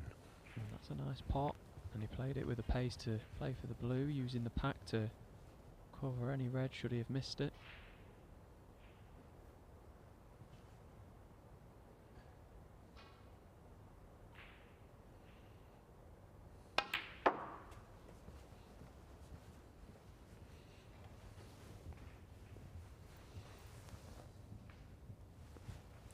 Six.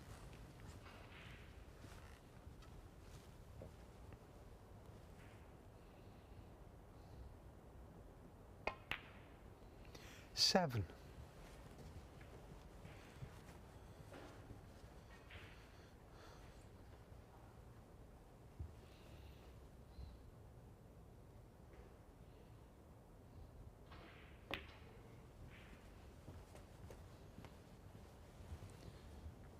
Nicely played, just holding the pink spot. 13.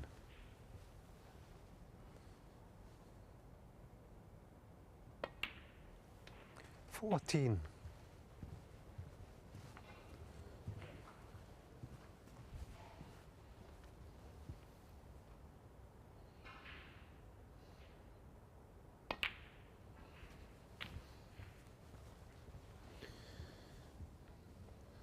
'Good red to get rid of this one, just 21. Sort of in the way of positional side when playing for the black. Yes.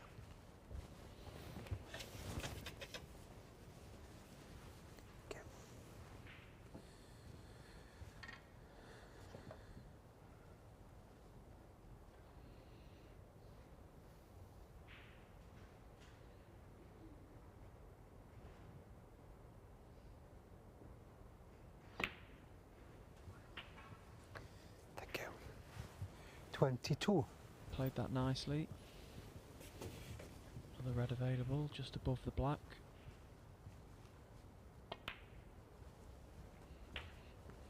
So he's just starting to find his rhythm now, Ollie. Looking a bit more assured in 29. the balls.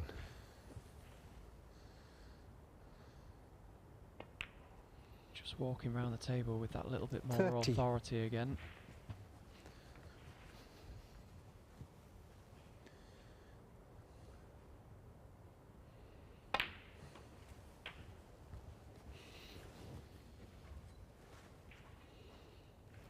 $37.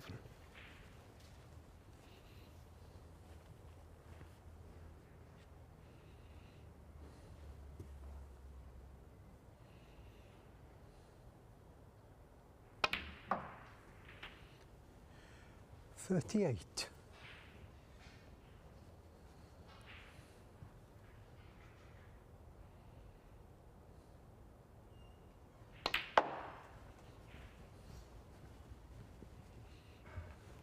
'Yeah, even there, I mean, he was wrong side of the blue, but he didn't make a meal of it. Played a nice shot with this red. 43. Yeah, he's looking the best now he's looked all afternoon, actually. Made that nice 67 in the last frame. 44. Yeah, he's got a lovely cue action, Ollie, as we see there, right down the barrel of his cue, nice and straight.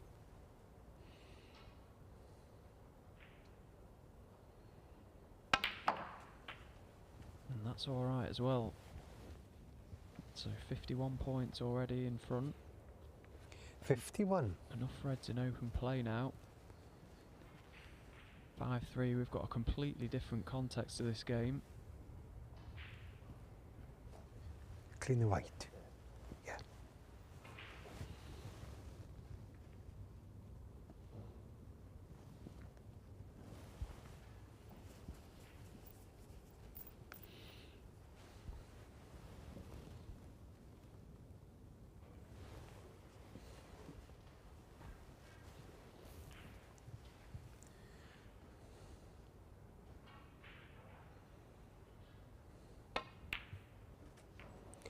52. So Marco Fu utterly dominant, really, for the first 6 frames, but he didn't win. He didn't win the 6th frame, and that's where the problems began. He didn't look quite the same in the next, and in this one, at the moment he's been reduced to the role of spectator. And that's the thing about snooker. Sometimes you do just have to sit in the chair. He can't affect anything at the moment. He's hoping Oliver Lyons slips up. He's not quite got the best angle on this blue, so he's leaving himself a mid-distance red. So this is a key shot now. If you can pot this, you know, you fancy 5-3, and then it seems a lot closer.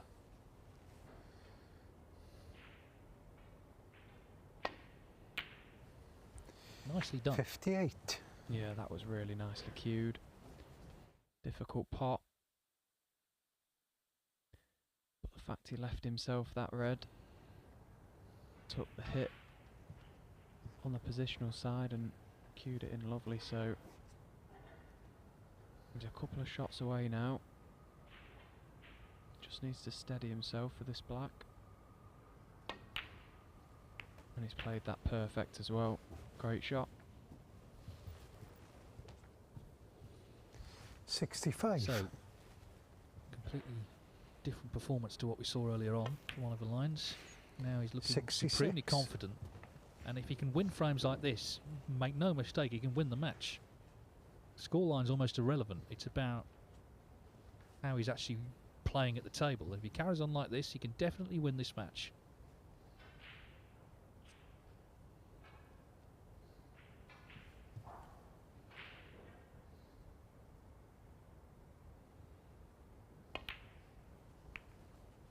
Oh, that's a shame. And in fact, there's still enough on here. 66. About to say, I was looking at his high break, which he could have beaten, but forget that. The frame's not over yet. 66 in front, there's still 67 on. Yeah, and that's just come from nowhere. What a bad miss from Ollie. You can see just tapping his head and walking back to the chair. It's just a concentration thing that. He's just took his eye off the pot and little wry smile, I think. He knows he's put himself under some pressure for no reason now. 8. And that's the worst part. He's got to sit there in his chair and hope that something goes wrong for Marco positionally. Yeah, I mean, if Fu does clear up and win here, and he needs blacks for all the reds, Oliver Lyons might prefer to have lost 6-0. We'll see. He's got to keep himself focused in the seat if there's another chance. 9. But Marco Fu, on the other hand, having been clearly frustrated a little bit, suddenly this is where his experience could come to bear, because he's just got to put one last good effort in to get this match won.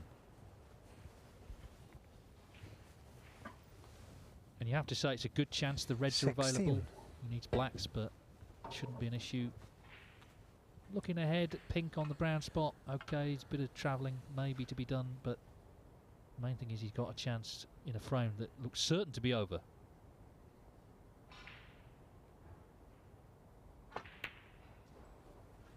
Thank you. 17.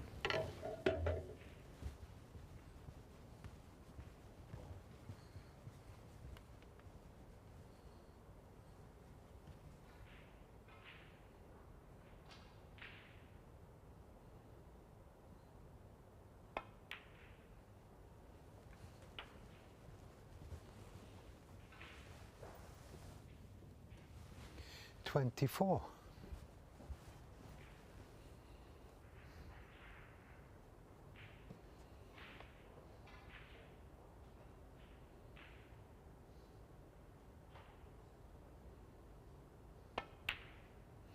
25.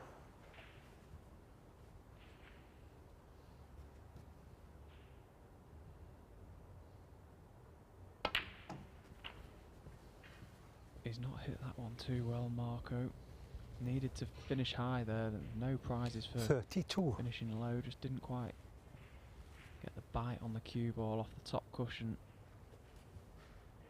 So he might have to play twice across it, or leave a tricky black.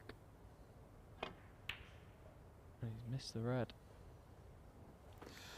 Marco Fu 32. That was a good chance, really. He'd done the hard work. And again, look, body language back in the chair, rubbing his eyes. Possibly just showing signs of frustration, maybe a little bit of tiredness creeping in. Lapse in concentration.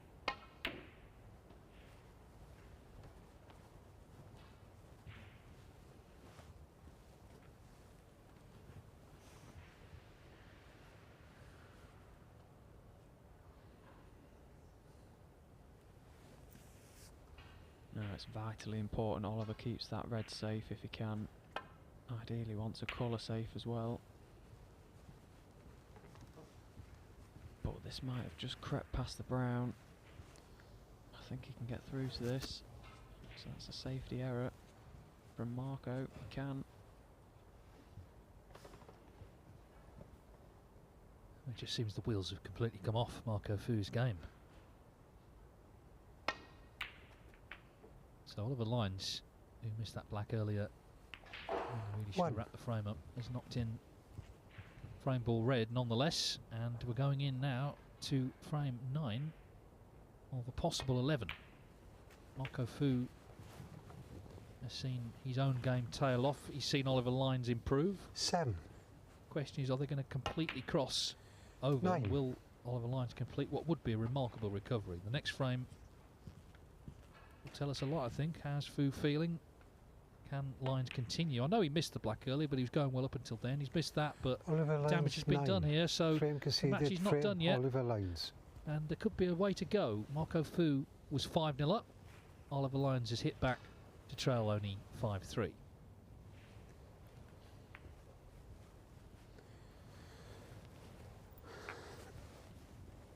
Mentioned the UK Championship tickets. There's tickets, of course, on sale for all the World Snooker Tour events, including the home nations. Tickets starting at just £10. We have the Scottish Open in Edinburgh, the English Open in Brentwood, the Welsh Open in Llandudno. And on day one, typically you see all the big names. They come in because the top 16 matches are held over. So the early days is a great chance to see really all the stars of the sport. And of course the Players Series as well.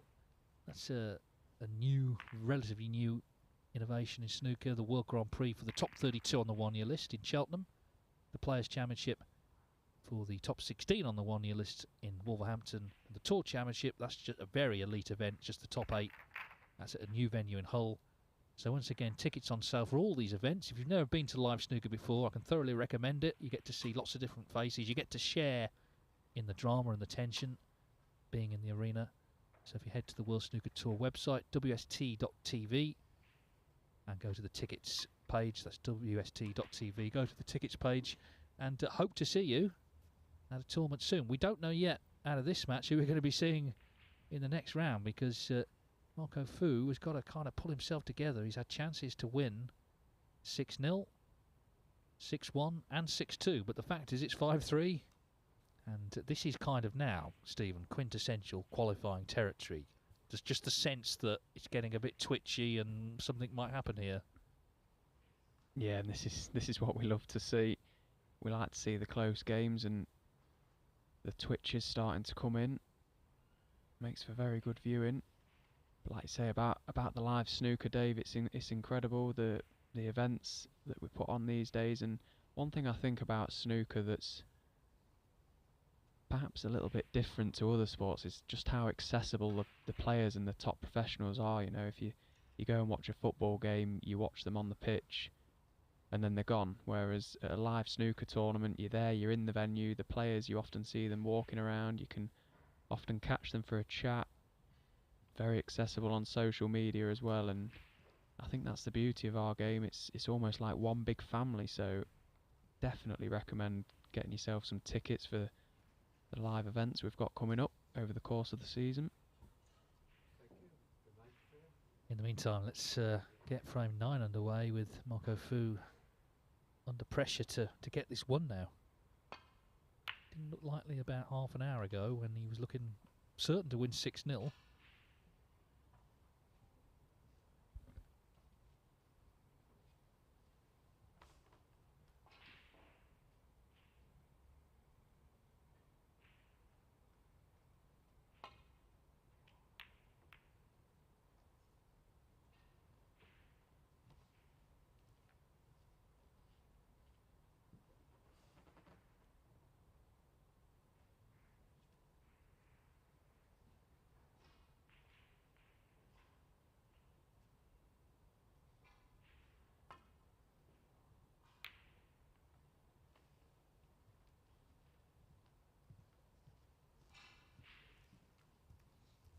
Marco having had a couple of years out from the tour throughout the COVID pandemic and everything that went on, it's moments like these that obviously he's a vast experienced player, and you like to think that he wouldn't struggle in a situation like this, but like you say, the wheels have definitely just come off momentarily, and Ollie's now starting to capitalise on Marco's mistakes.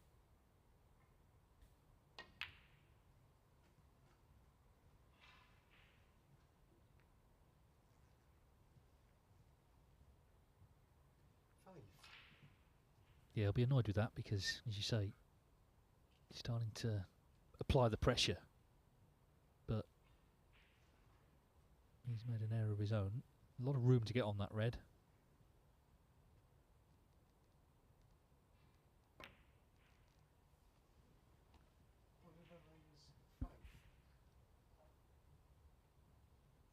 Draw, by the way, will be made on Thursday for the final stages. So we've got the top 16 in one bag, the 16 qualifiers in another. There'll be a couple of either-ors because it'll be made between sessions, but you'll be able to watch that as part of our Judgment Day coverage.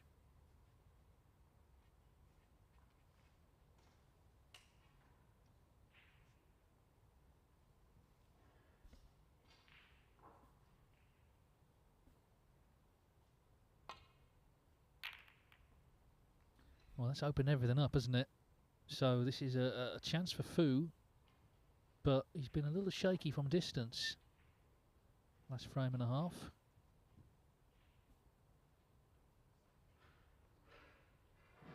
Yeah, and it looks like he's got a red to right corner and could possibly just drop on the black if he's feeling confident enough. Well, choosing to play safe, so obviously he's not feeling too confident at the moment. A few frames ago you might have seen him go for that red, but choosing to try and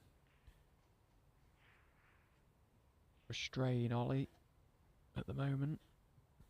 He's quite telling, I think, the fact that he's gone on the defensive a little bit.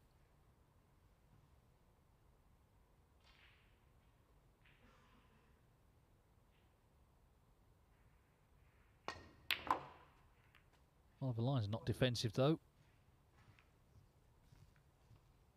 and he may not be on a colour, but just a sign of intent here. He's gonna go on the attack. Yeah, and again, it's those little signs that you pick up on as a player. I'm sure Ollie was massively surprised that Marco didn't at least attempt a red. He'll be picking up on that, trying to feed off it, take anything he can to help his own momentum and confidence.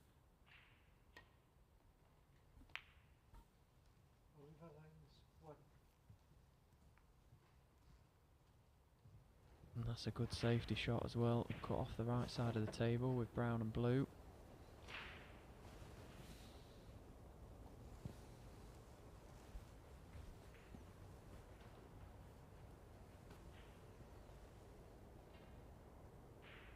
So just came round to have a look, come off the top cushion, rest on that red on the side rail.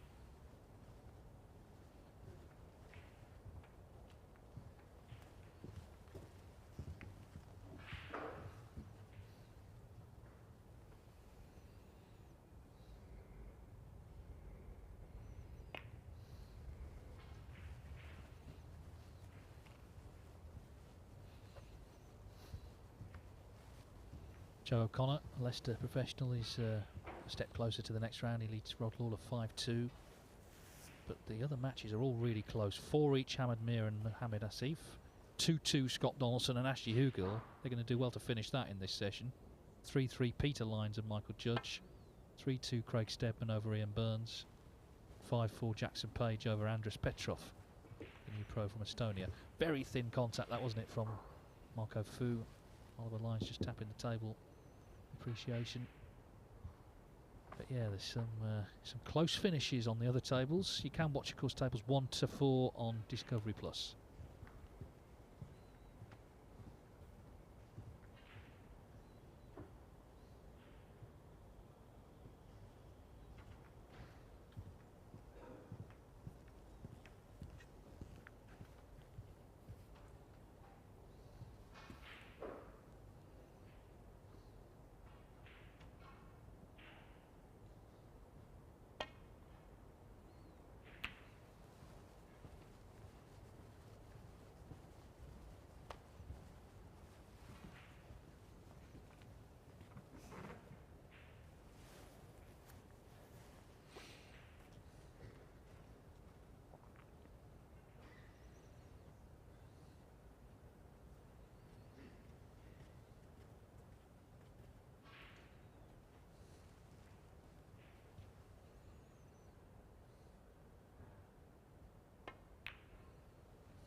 So a match that was a procession not so long ago is now very tense, actually.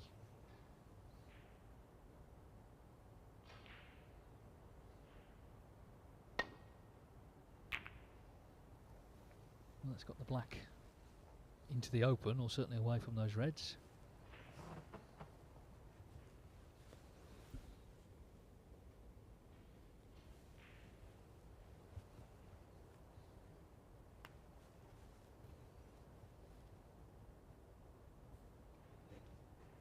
Yeah, and another nicely weighted shot from Ollie.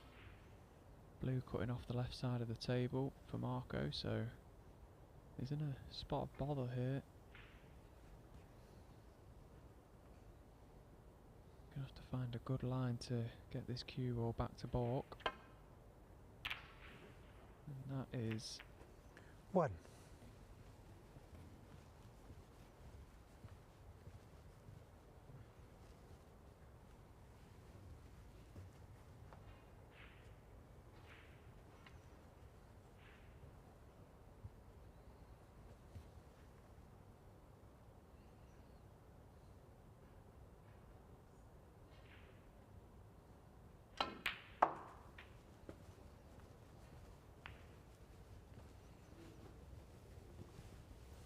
Well, didn't intend that kiss on the brown, clearly. It's just underlining really how much more difficult things have become for Marco Fu.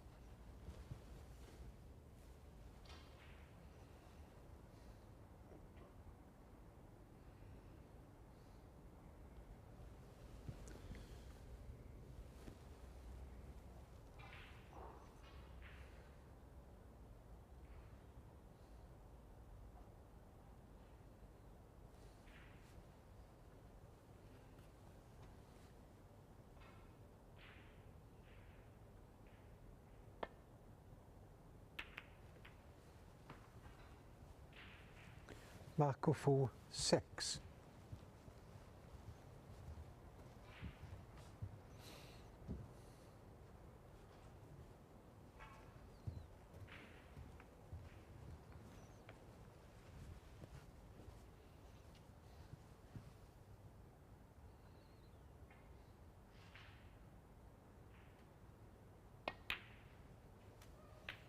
One.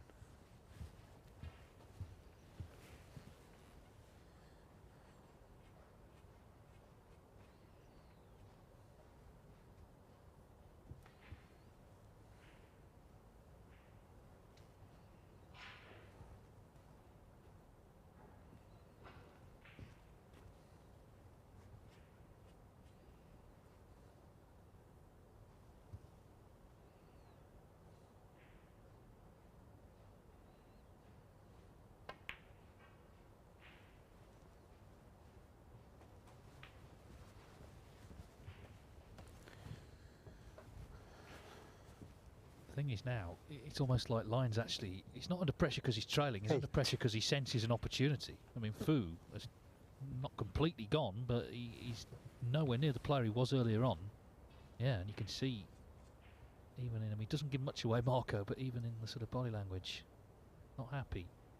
Lyons a little close to this red, having to jack the cue up. 9.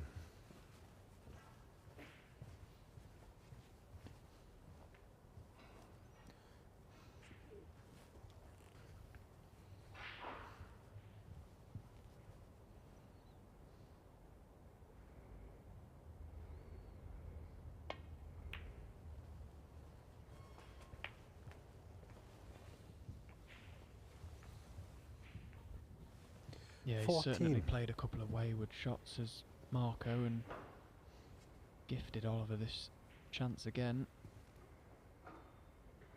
By no means an easy chance though, there's a bit of work to do with the cue ball to turn it into a frame winning opportunity. And finishing the wrong side of the blue there is not going to help his cause.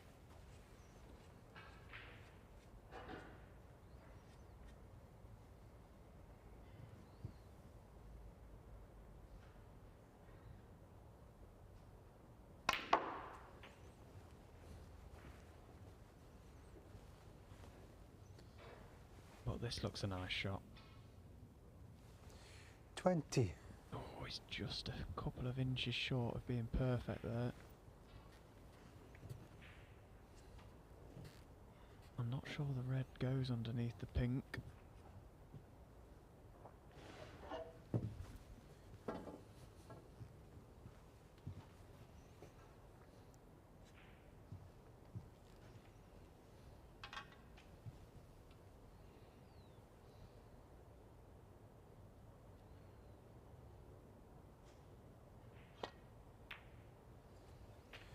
Thank you.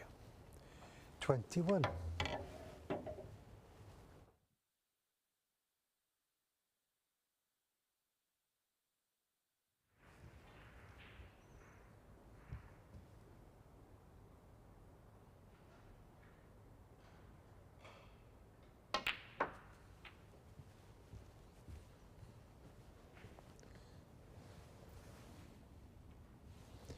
$26.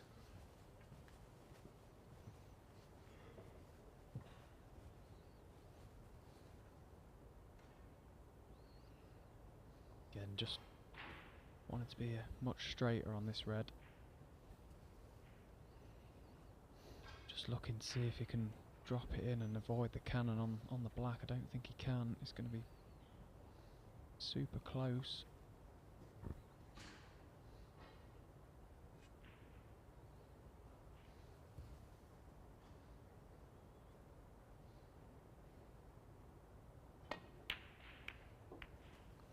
$27.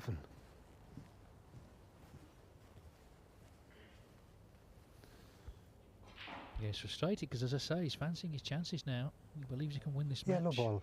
He's noted the body language from Fu and just the general way he's playing. Oliver Lyons, 27.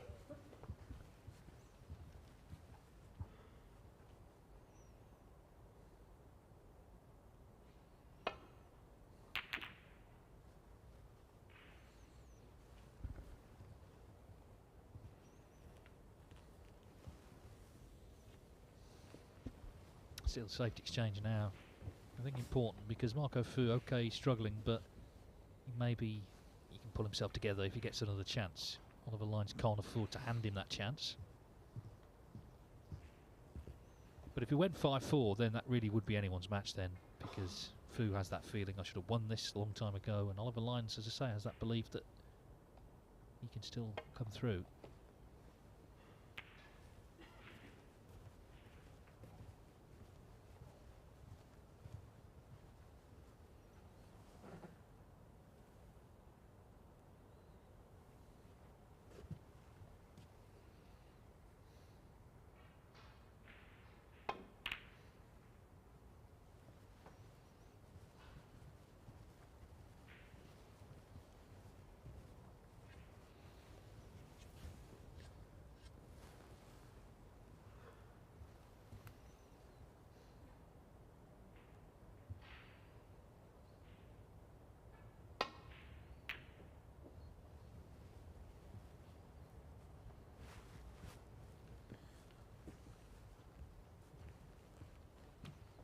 And all of a sudden the balls start rolling differently for you. A couple of frames ago, that red might have stayed over the pocket for Ollie, but just runs up the rail, making it not an option for Marco.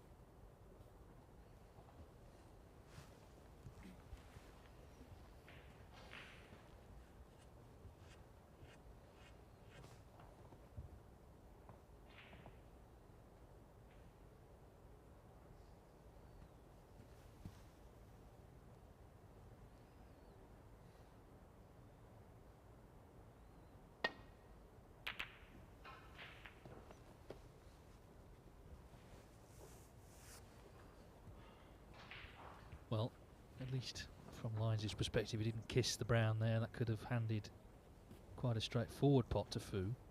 There's still a chance here.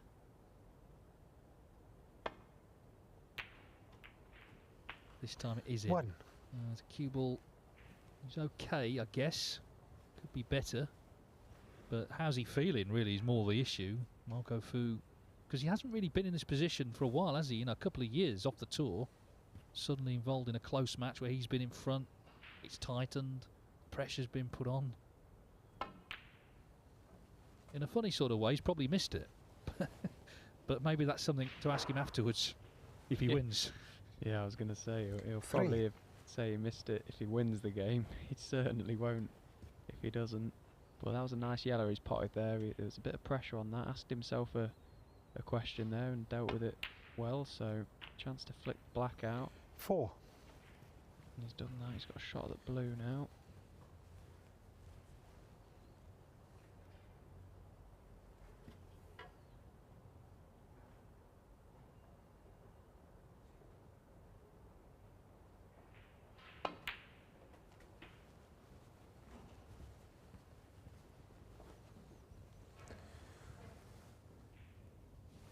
Nine.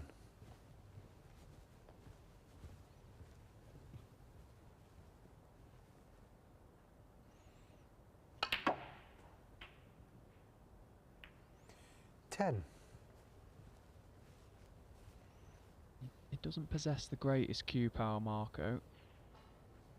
Saw from the overhead there he put absolutely everything into that and didn't quite get the response on the cue ball he wanted.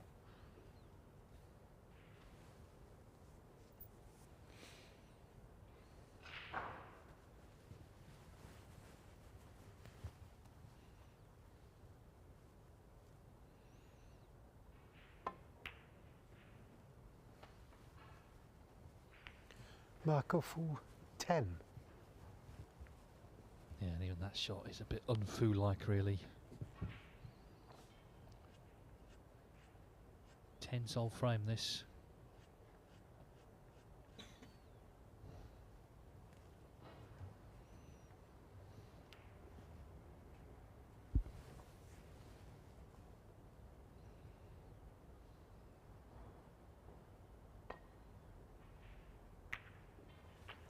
One.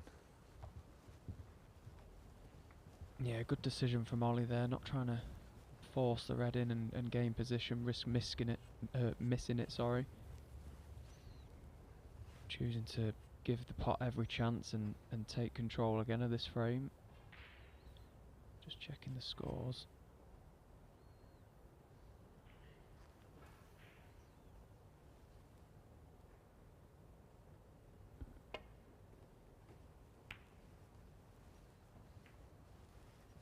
Oliver lines 1. So trying to turn the screw now. Blue to side cush.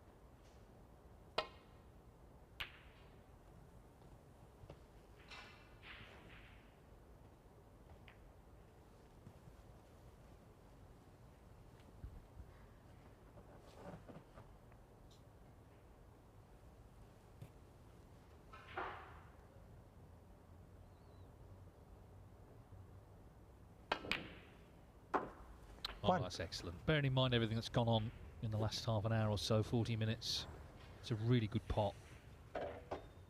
So let's see if he can eat into this deficit. Still a bit of pressure on this one.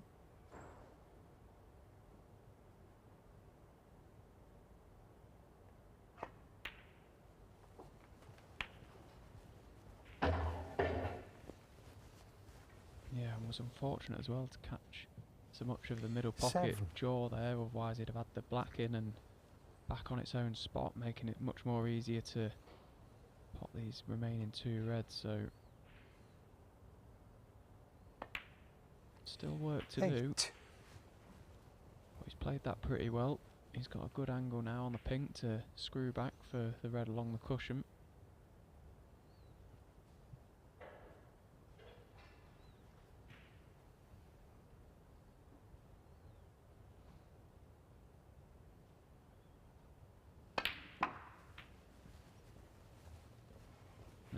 anything but straight, really. He looks to have finished 14. Pretty straight to me.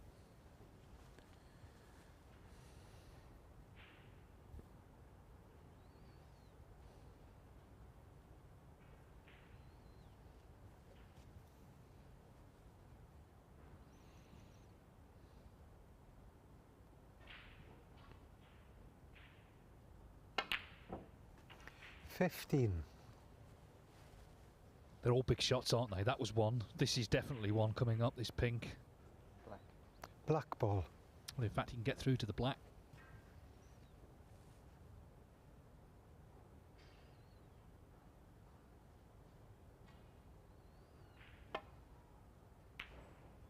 Oh, it was still a big shot. And in a way, he was fortunate 15. that he wobbled in the jaws there. But just illustrating how hard he's finding it to get across this winning line. Could be in trouble here as well. Yeah, big target in behind the blue.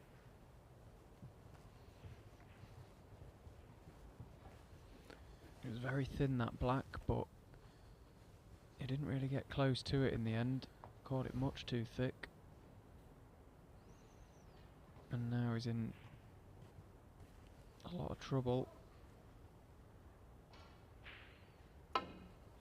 But worth noting that even if Ollie does get a chance, he's going to need that blue that he just put safe a minute ago, so there's plenty of life left in this frame. Yeah, this is a sort of typical qualifying frame in many ways, you know. The colours spread far and wide, the tension's on. This is the biggest event of the season so far. It's the second biggest event of the season, full stop, in terms of prize money and ranking points.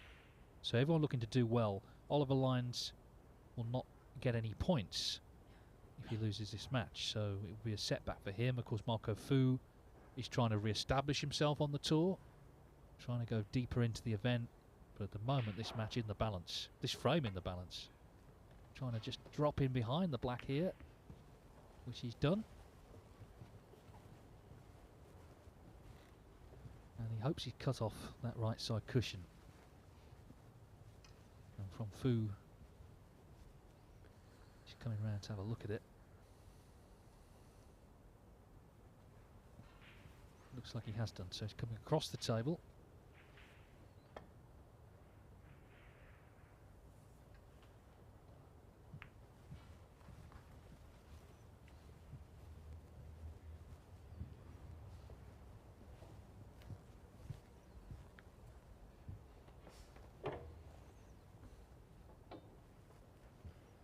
All very tense. We saw a decider first up, actually, Tep Charanu and Martin O'Donnell.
Little flick off the brown. Let's put Fu in a snooker by the looks of it.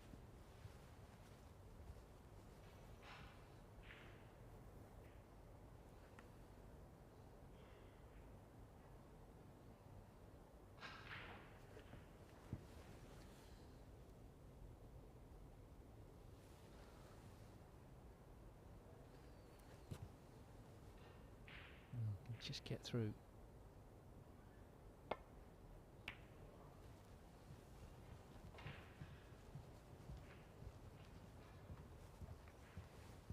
The other lines, Peter, Oliver's father, 4-3 up against Michael Judge. 5 each, Jackson Page and Andres Petrov. So Petrov, he came through a decider previous round with a century in the decider.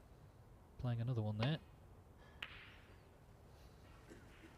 just starting that deciding frame.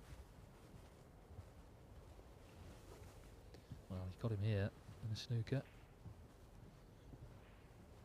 But as you say, that blue could still very much play its part in this frame. It will do.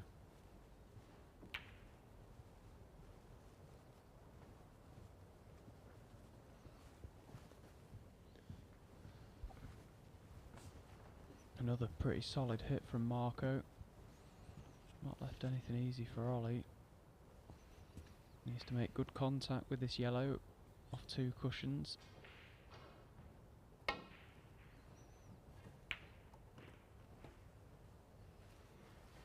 He did make good contact, but he's left a chance.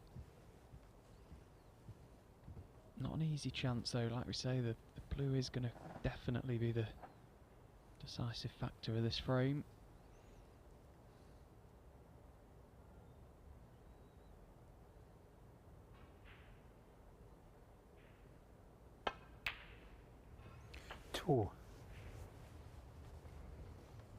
So 1 good pot here on the green can leave himself an angle to try and maybe develop the blue off the side cushion.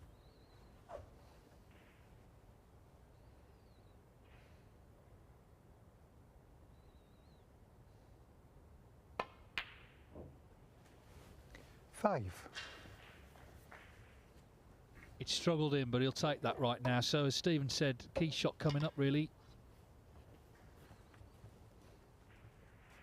This, if you're just joining us, this should have been over probably an hour ago. He had a chance to win 6-0, chance to win 6-1, chance to win 6-2, but Oliver Lyons got his act together. Marco Fu started to struggle. And he's desperate now to get across this winning line.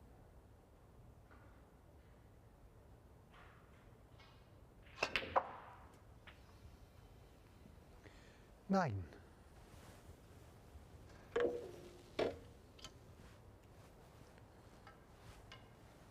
So decision time.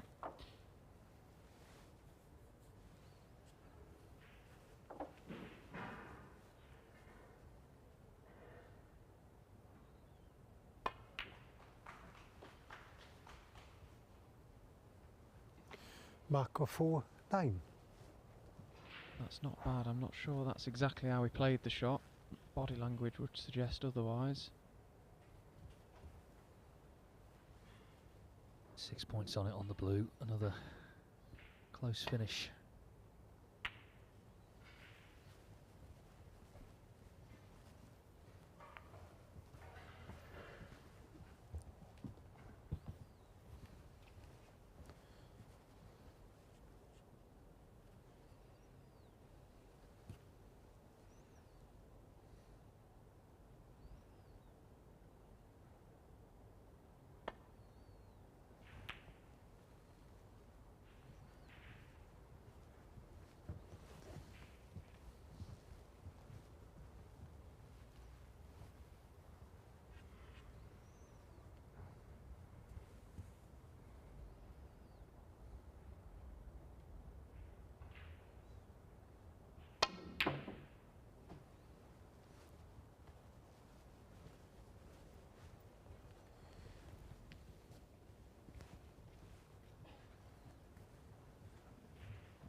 So rule number 1 in this little situation, make sure you get the object ball safe.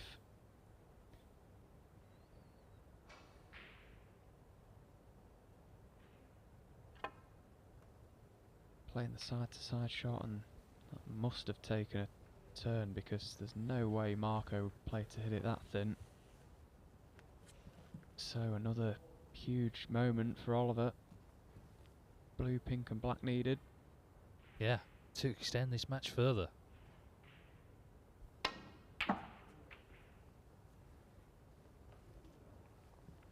Five. Well, now there's serious pressure on the shoulders of Marco Fu. Just can't get this match put away. Oliver Lyons has kept the faith. He's played better, certainly, than earlier on.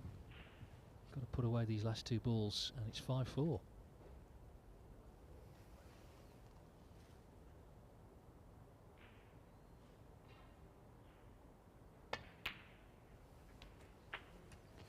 Just shows you think you know the script in snooker, but you really don't, because there isn't one. That's why.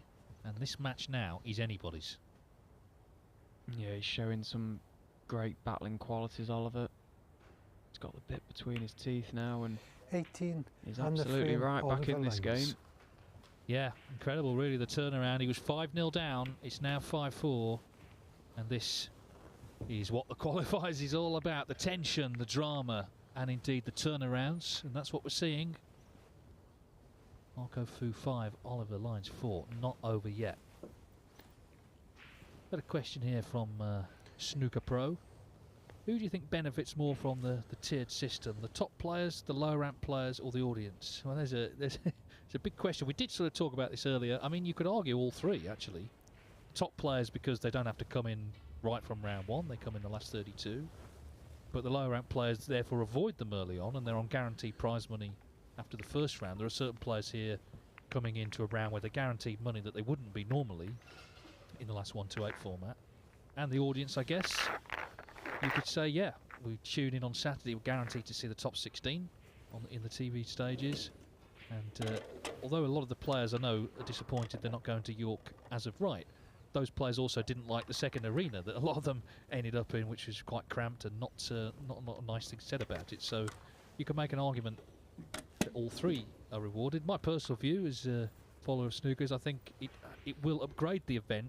This UK Championship has maybe fallen back a little bit in recent years, you could argue. I think now it has just the feel again of being a more elite event, because in the past few years it's kind of looked a little bit like some of the home nations, other ranking events, the multi-tables. This has just given it maybe a bit of a shot in the arm. Of course, the first prize had gone up to $250,000. It's always been a great tournament, the UK Championship, but maybe some of the prestige, you could argue, is returning with the changes.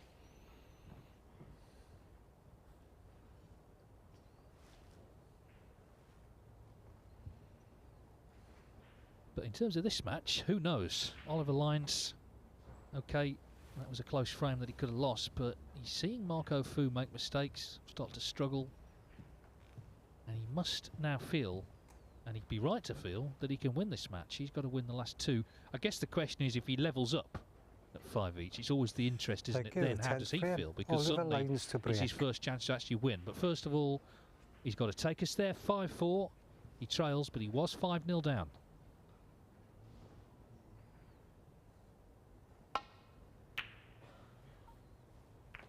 Big moments for both players coming up now. Marco's got to deal with the setback that Oliver's thrown at him. And Oliver's got to continue to dig deep and try and right the wrongs of his season so far. This could be the turning point in his campaign that he's been looking for. But plenty of action to unfold before we find out who's going to book their spot in the next round. I know one thing, it's an agonising afternoon for the Lyons family, because Peter now, Oliver's dad, is 4-4 with Michael Judge, so that's another close one. Not to be on the long red.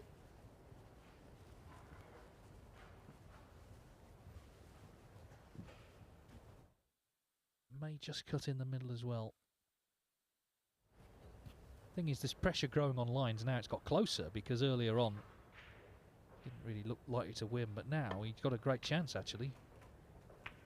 So this is the thing about snooker, the way the psychology turns around. Meanwhile, that's actually a dream kiss, isn't it, on the brown?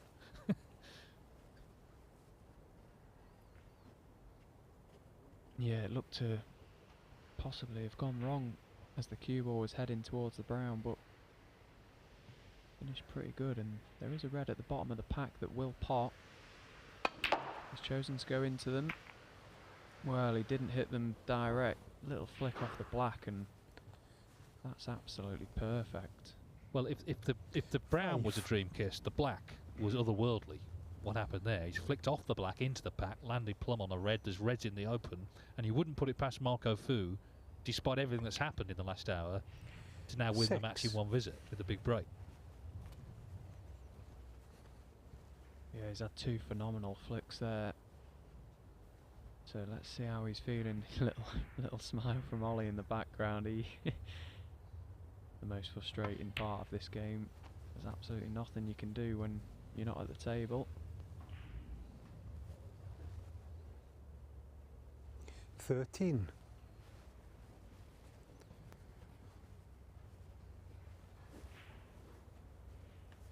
But with everything that's gone up to now, it's important for Ollie to stay focused in his chair. A miss could come at any time. We've seen it from Marco already in this game. Wants to be 14. ready if that chance does come.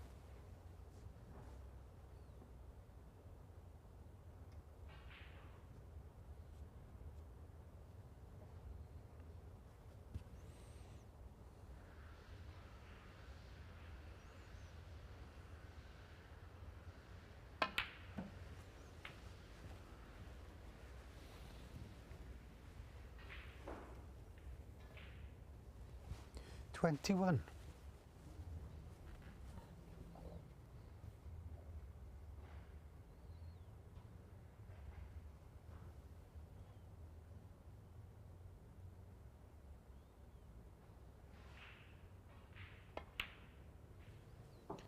$22. Well, it seems that the snooker gods have toyed with Marco Fu this afternoon, but they've smiled at him in the last 5 minutes. The two little flicks he had, particularly off the black into the reds. Can he make the most of that bit of fortune? Because that's the thing with luck. Usually it's about initiating openings and or keeping a break going. 27. It's not like every shot is lucky. It's just handing you the kind of initiative, and it's up to you what you do with it. Frankly, at this point, Fu needed it.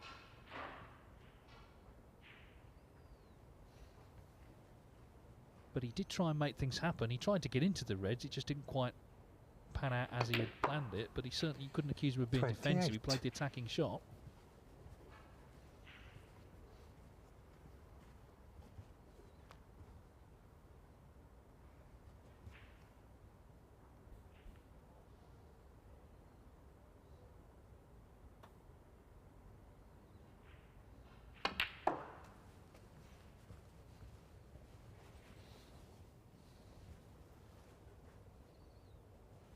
$35. Just come up a bit too far for this red to middle. Going to be forced to play a cannon here. Cannon to the red and screwing off. It's a good effort. 36. It's not quite worked out. He has got a real thin, nasty cut back on this black. But he may be cannoning the red just up to the right of the pack, which would hold the cue ball, so worth taking this on, playing at a pace that he may cover the pocket should he miss it. Yeah, that's a nicely played shot. Tap of the leg from Ollie in the corner there. 43. Always impressed when players do that, because you really want him to miss it. I mean, if you're honest, but still appreciating sort of the guts and the skill in the shot.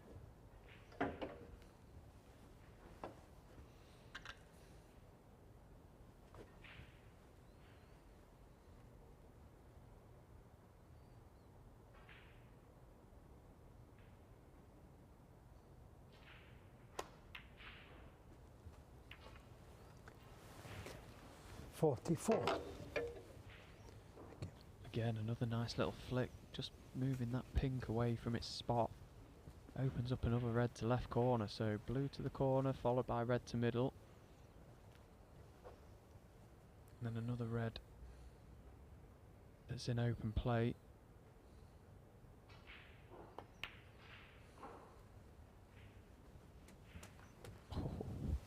Let's just mention Andres Petrov is a new professional from Estonia. Now, he beat Jamie O'Neill 6-5 with an 105 break in the decider. And currently against Jackson Page, he's already up to 80 in the decider, so he's won the match up to 88. So he's going to win another decider in one visit. I mean, that's very impressive. 50. To do it once is impressive. To do it twice in a row, brilliant.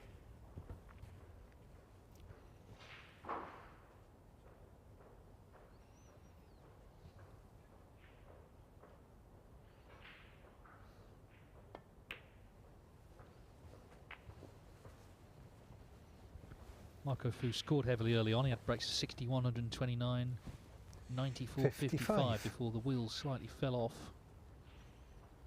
But he's been around long enough to know that these qualifiers can be a real test. And it really is just about getting through ultimately. That's the goal of the qualifying, to put yourself in the final stages. 56. If you can now win this frame. He's 2 wins away from doing that. Anthony Hamilton is waiting for the winner of this match.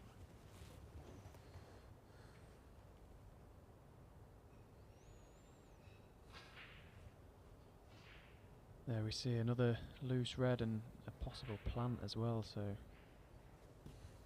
no reason for Marco to play any cannons here.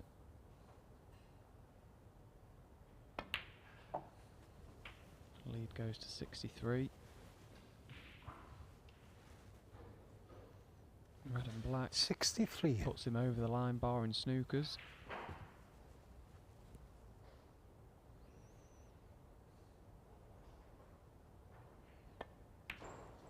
And you've got to say, OK, 64. fortunate with a couple of flicks, but bearing in mind the pressure he was under, having led 5-0, this has been a very classy break.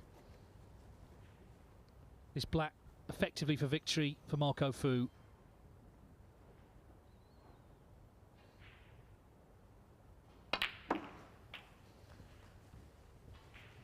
Well, as I say, in a funny sort of way, this is what he's been missing, this unique pressure that you put under in these big 71. matches. It's fine if you ultimately win them, and it looks like he has done. He'd like one more red here, and that should be that, and he can still finish with his 2nd century, and it would be his 5th of the tournament in just 2 matches. 72. As for Oliver Lyons, in this frame, he didn't really do much wrong. He did go for that long red, which he missed, but overall, fought back well. I'm not sure that's any consolation to him. Yeah, he's definitely felt the pressure 79. in his last few frames. Marco, a little shake of the head after 80. that red to middle. He knew he was feeling it, and he's taken these well, albeit with a couple of nice flicks, but sometimes you need that, a little bit of luck. 87. Well, it is good to see him back on the circuit. He's always exuded an air of class and just a perfect gentleman, really. Oliver Lyons has taken the old bow tie off. A sure sign that he's already started up the car, although he might have to wait for his dad, of course. Because Peter Lyons is still playing his match. 95. 5-4 up, it seems, so maybe some success there.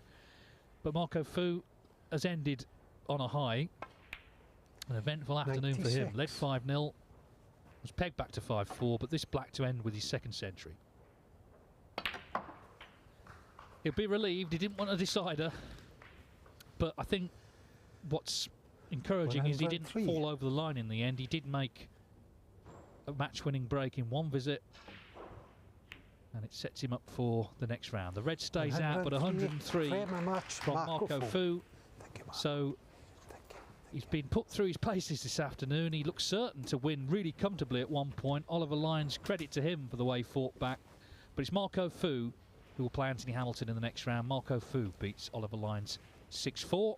We are going to take a break of about 1 hour and 20 minutes. We're back at 7:30 UK time. You'll want to be with us tonight because we've got a battle of 2 former UK champions. Stephen Maguire against Jimmy White is live UK time 7:30. We hope to have your company then.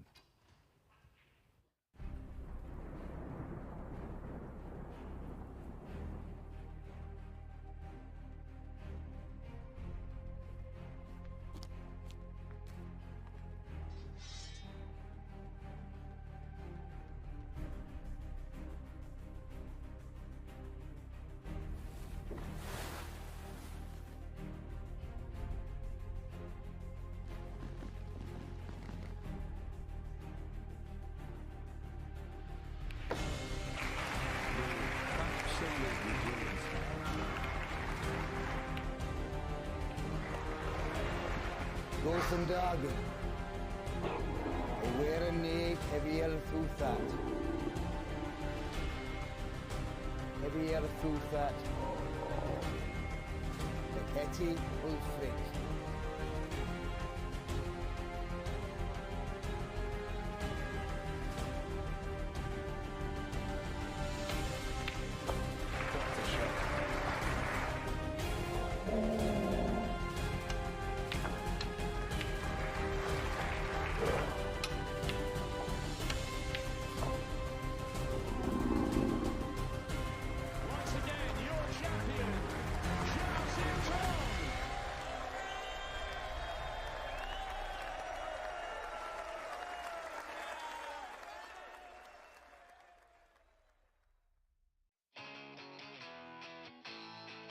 Great sporting events make great stories. On Discovery Plus, watch Lycra Warriors battle. It has been a blockbuster. Hot shots fire. The legend. Sharpshooters strike. Ronnie O'Sullivan is in seventh heaven. And thrill seekers zoom. There's live sport for everyone on Discovery Plus.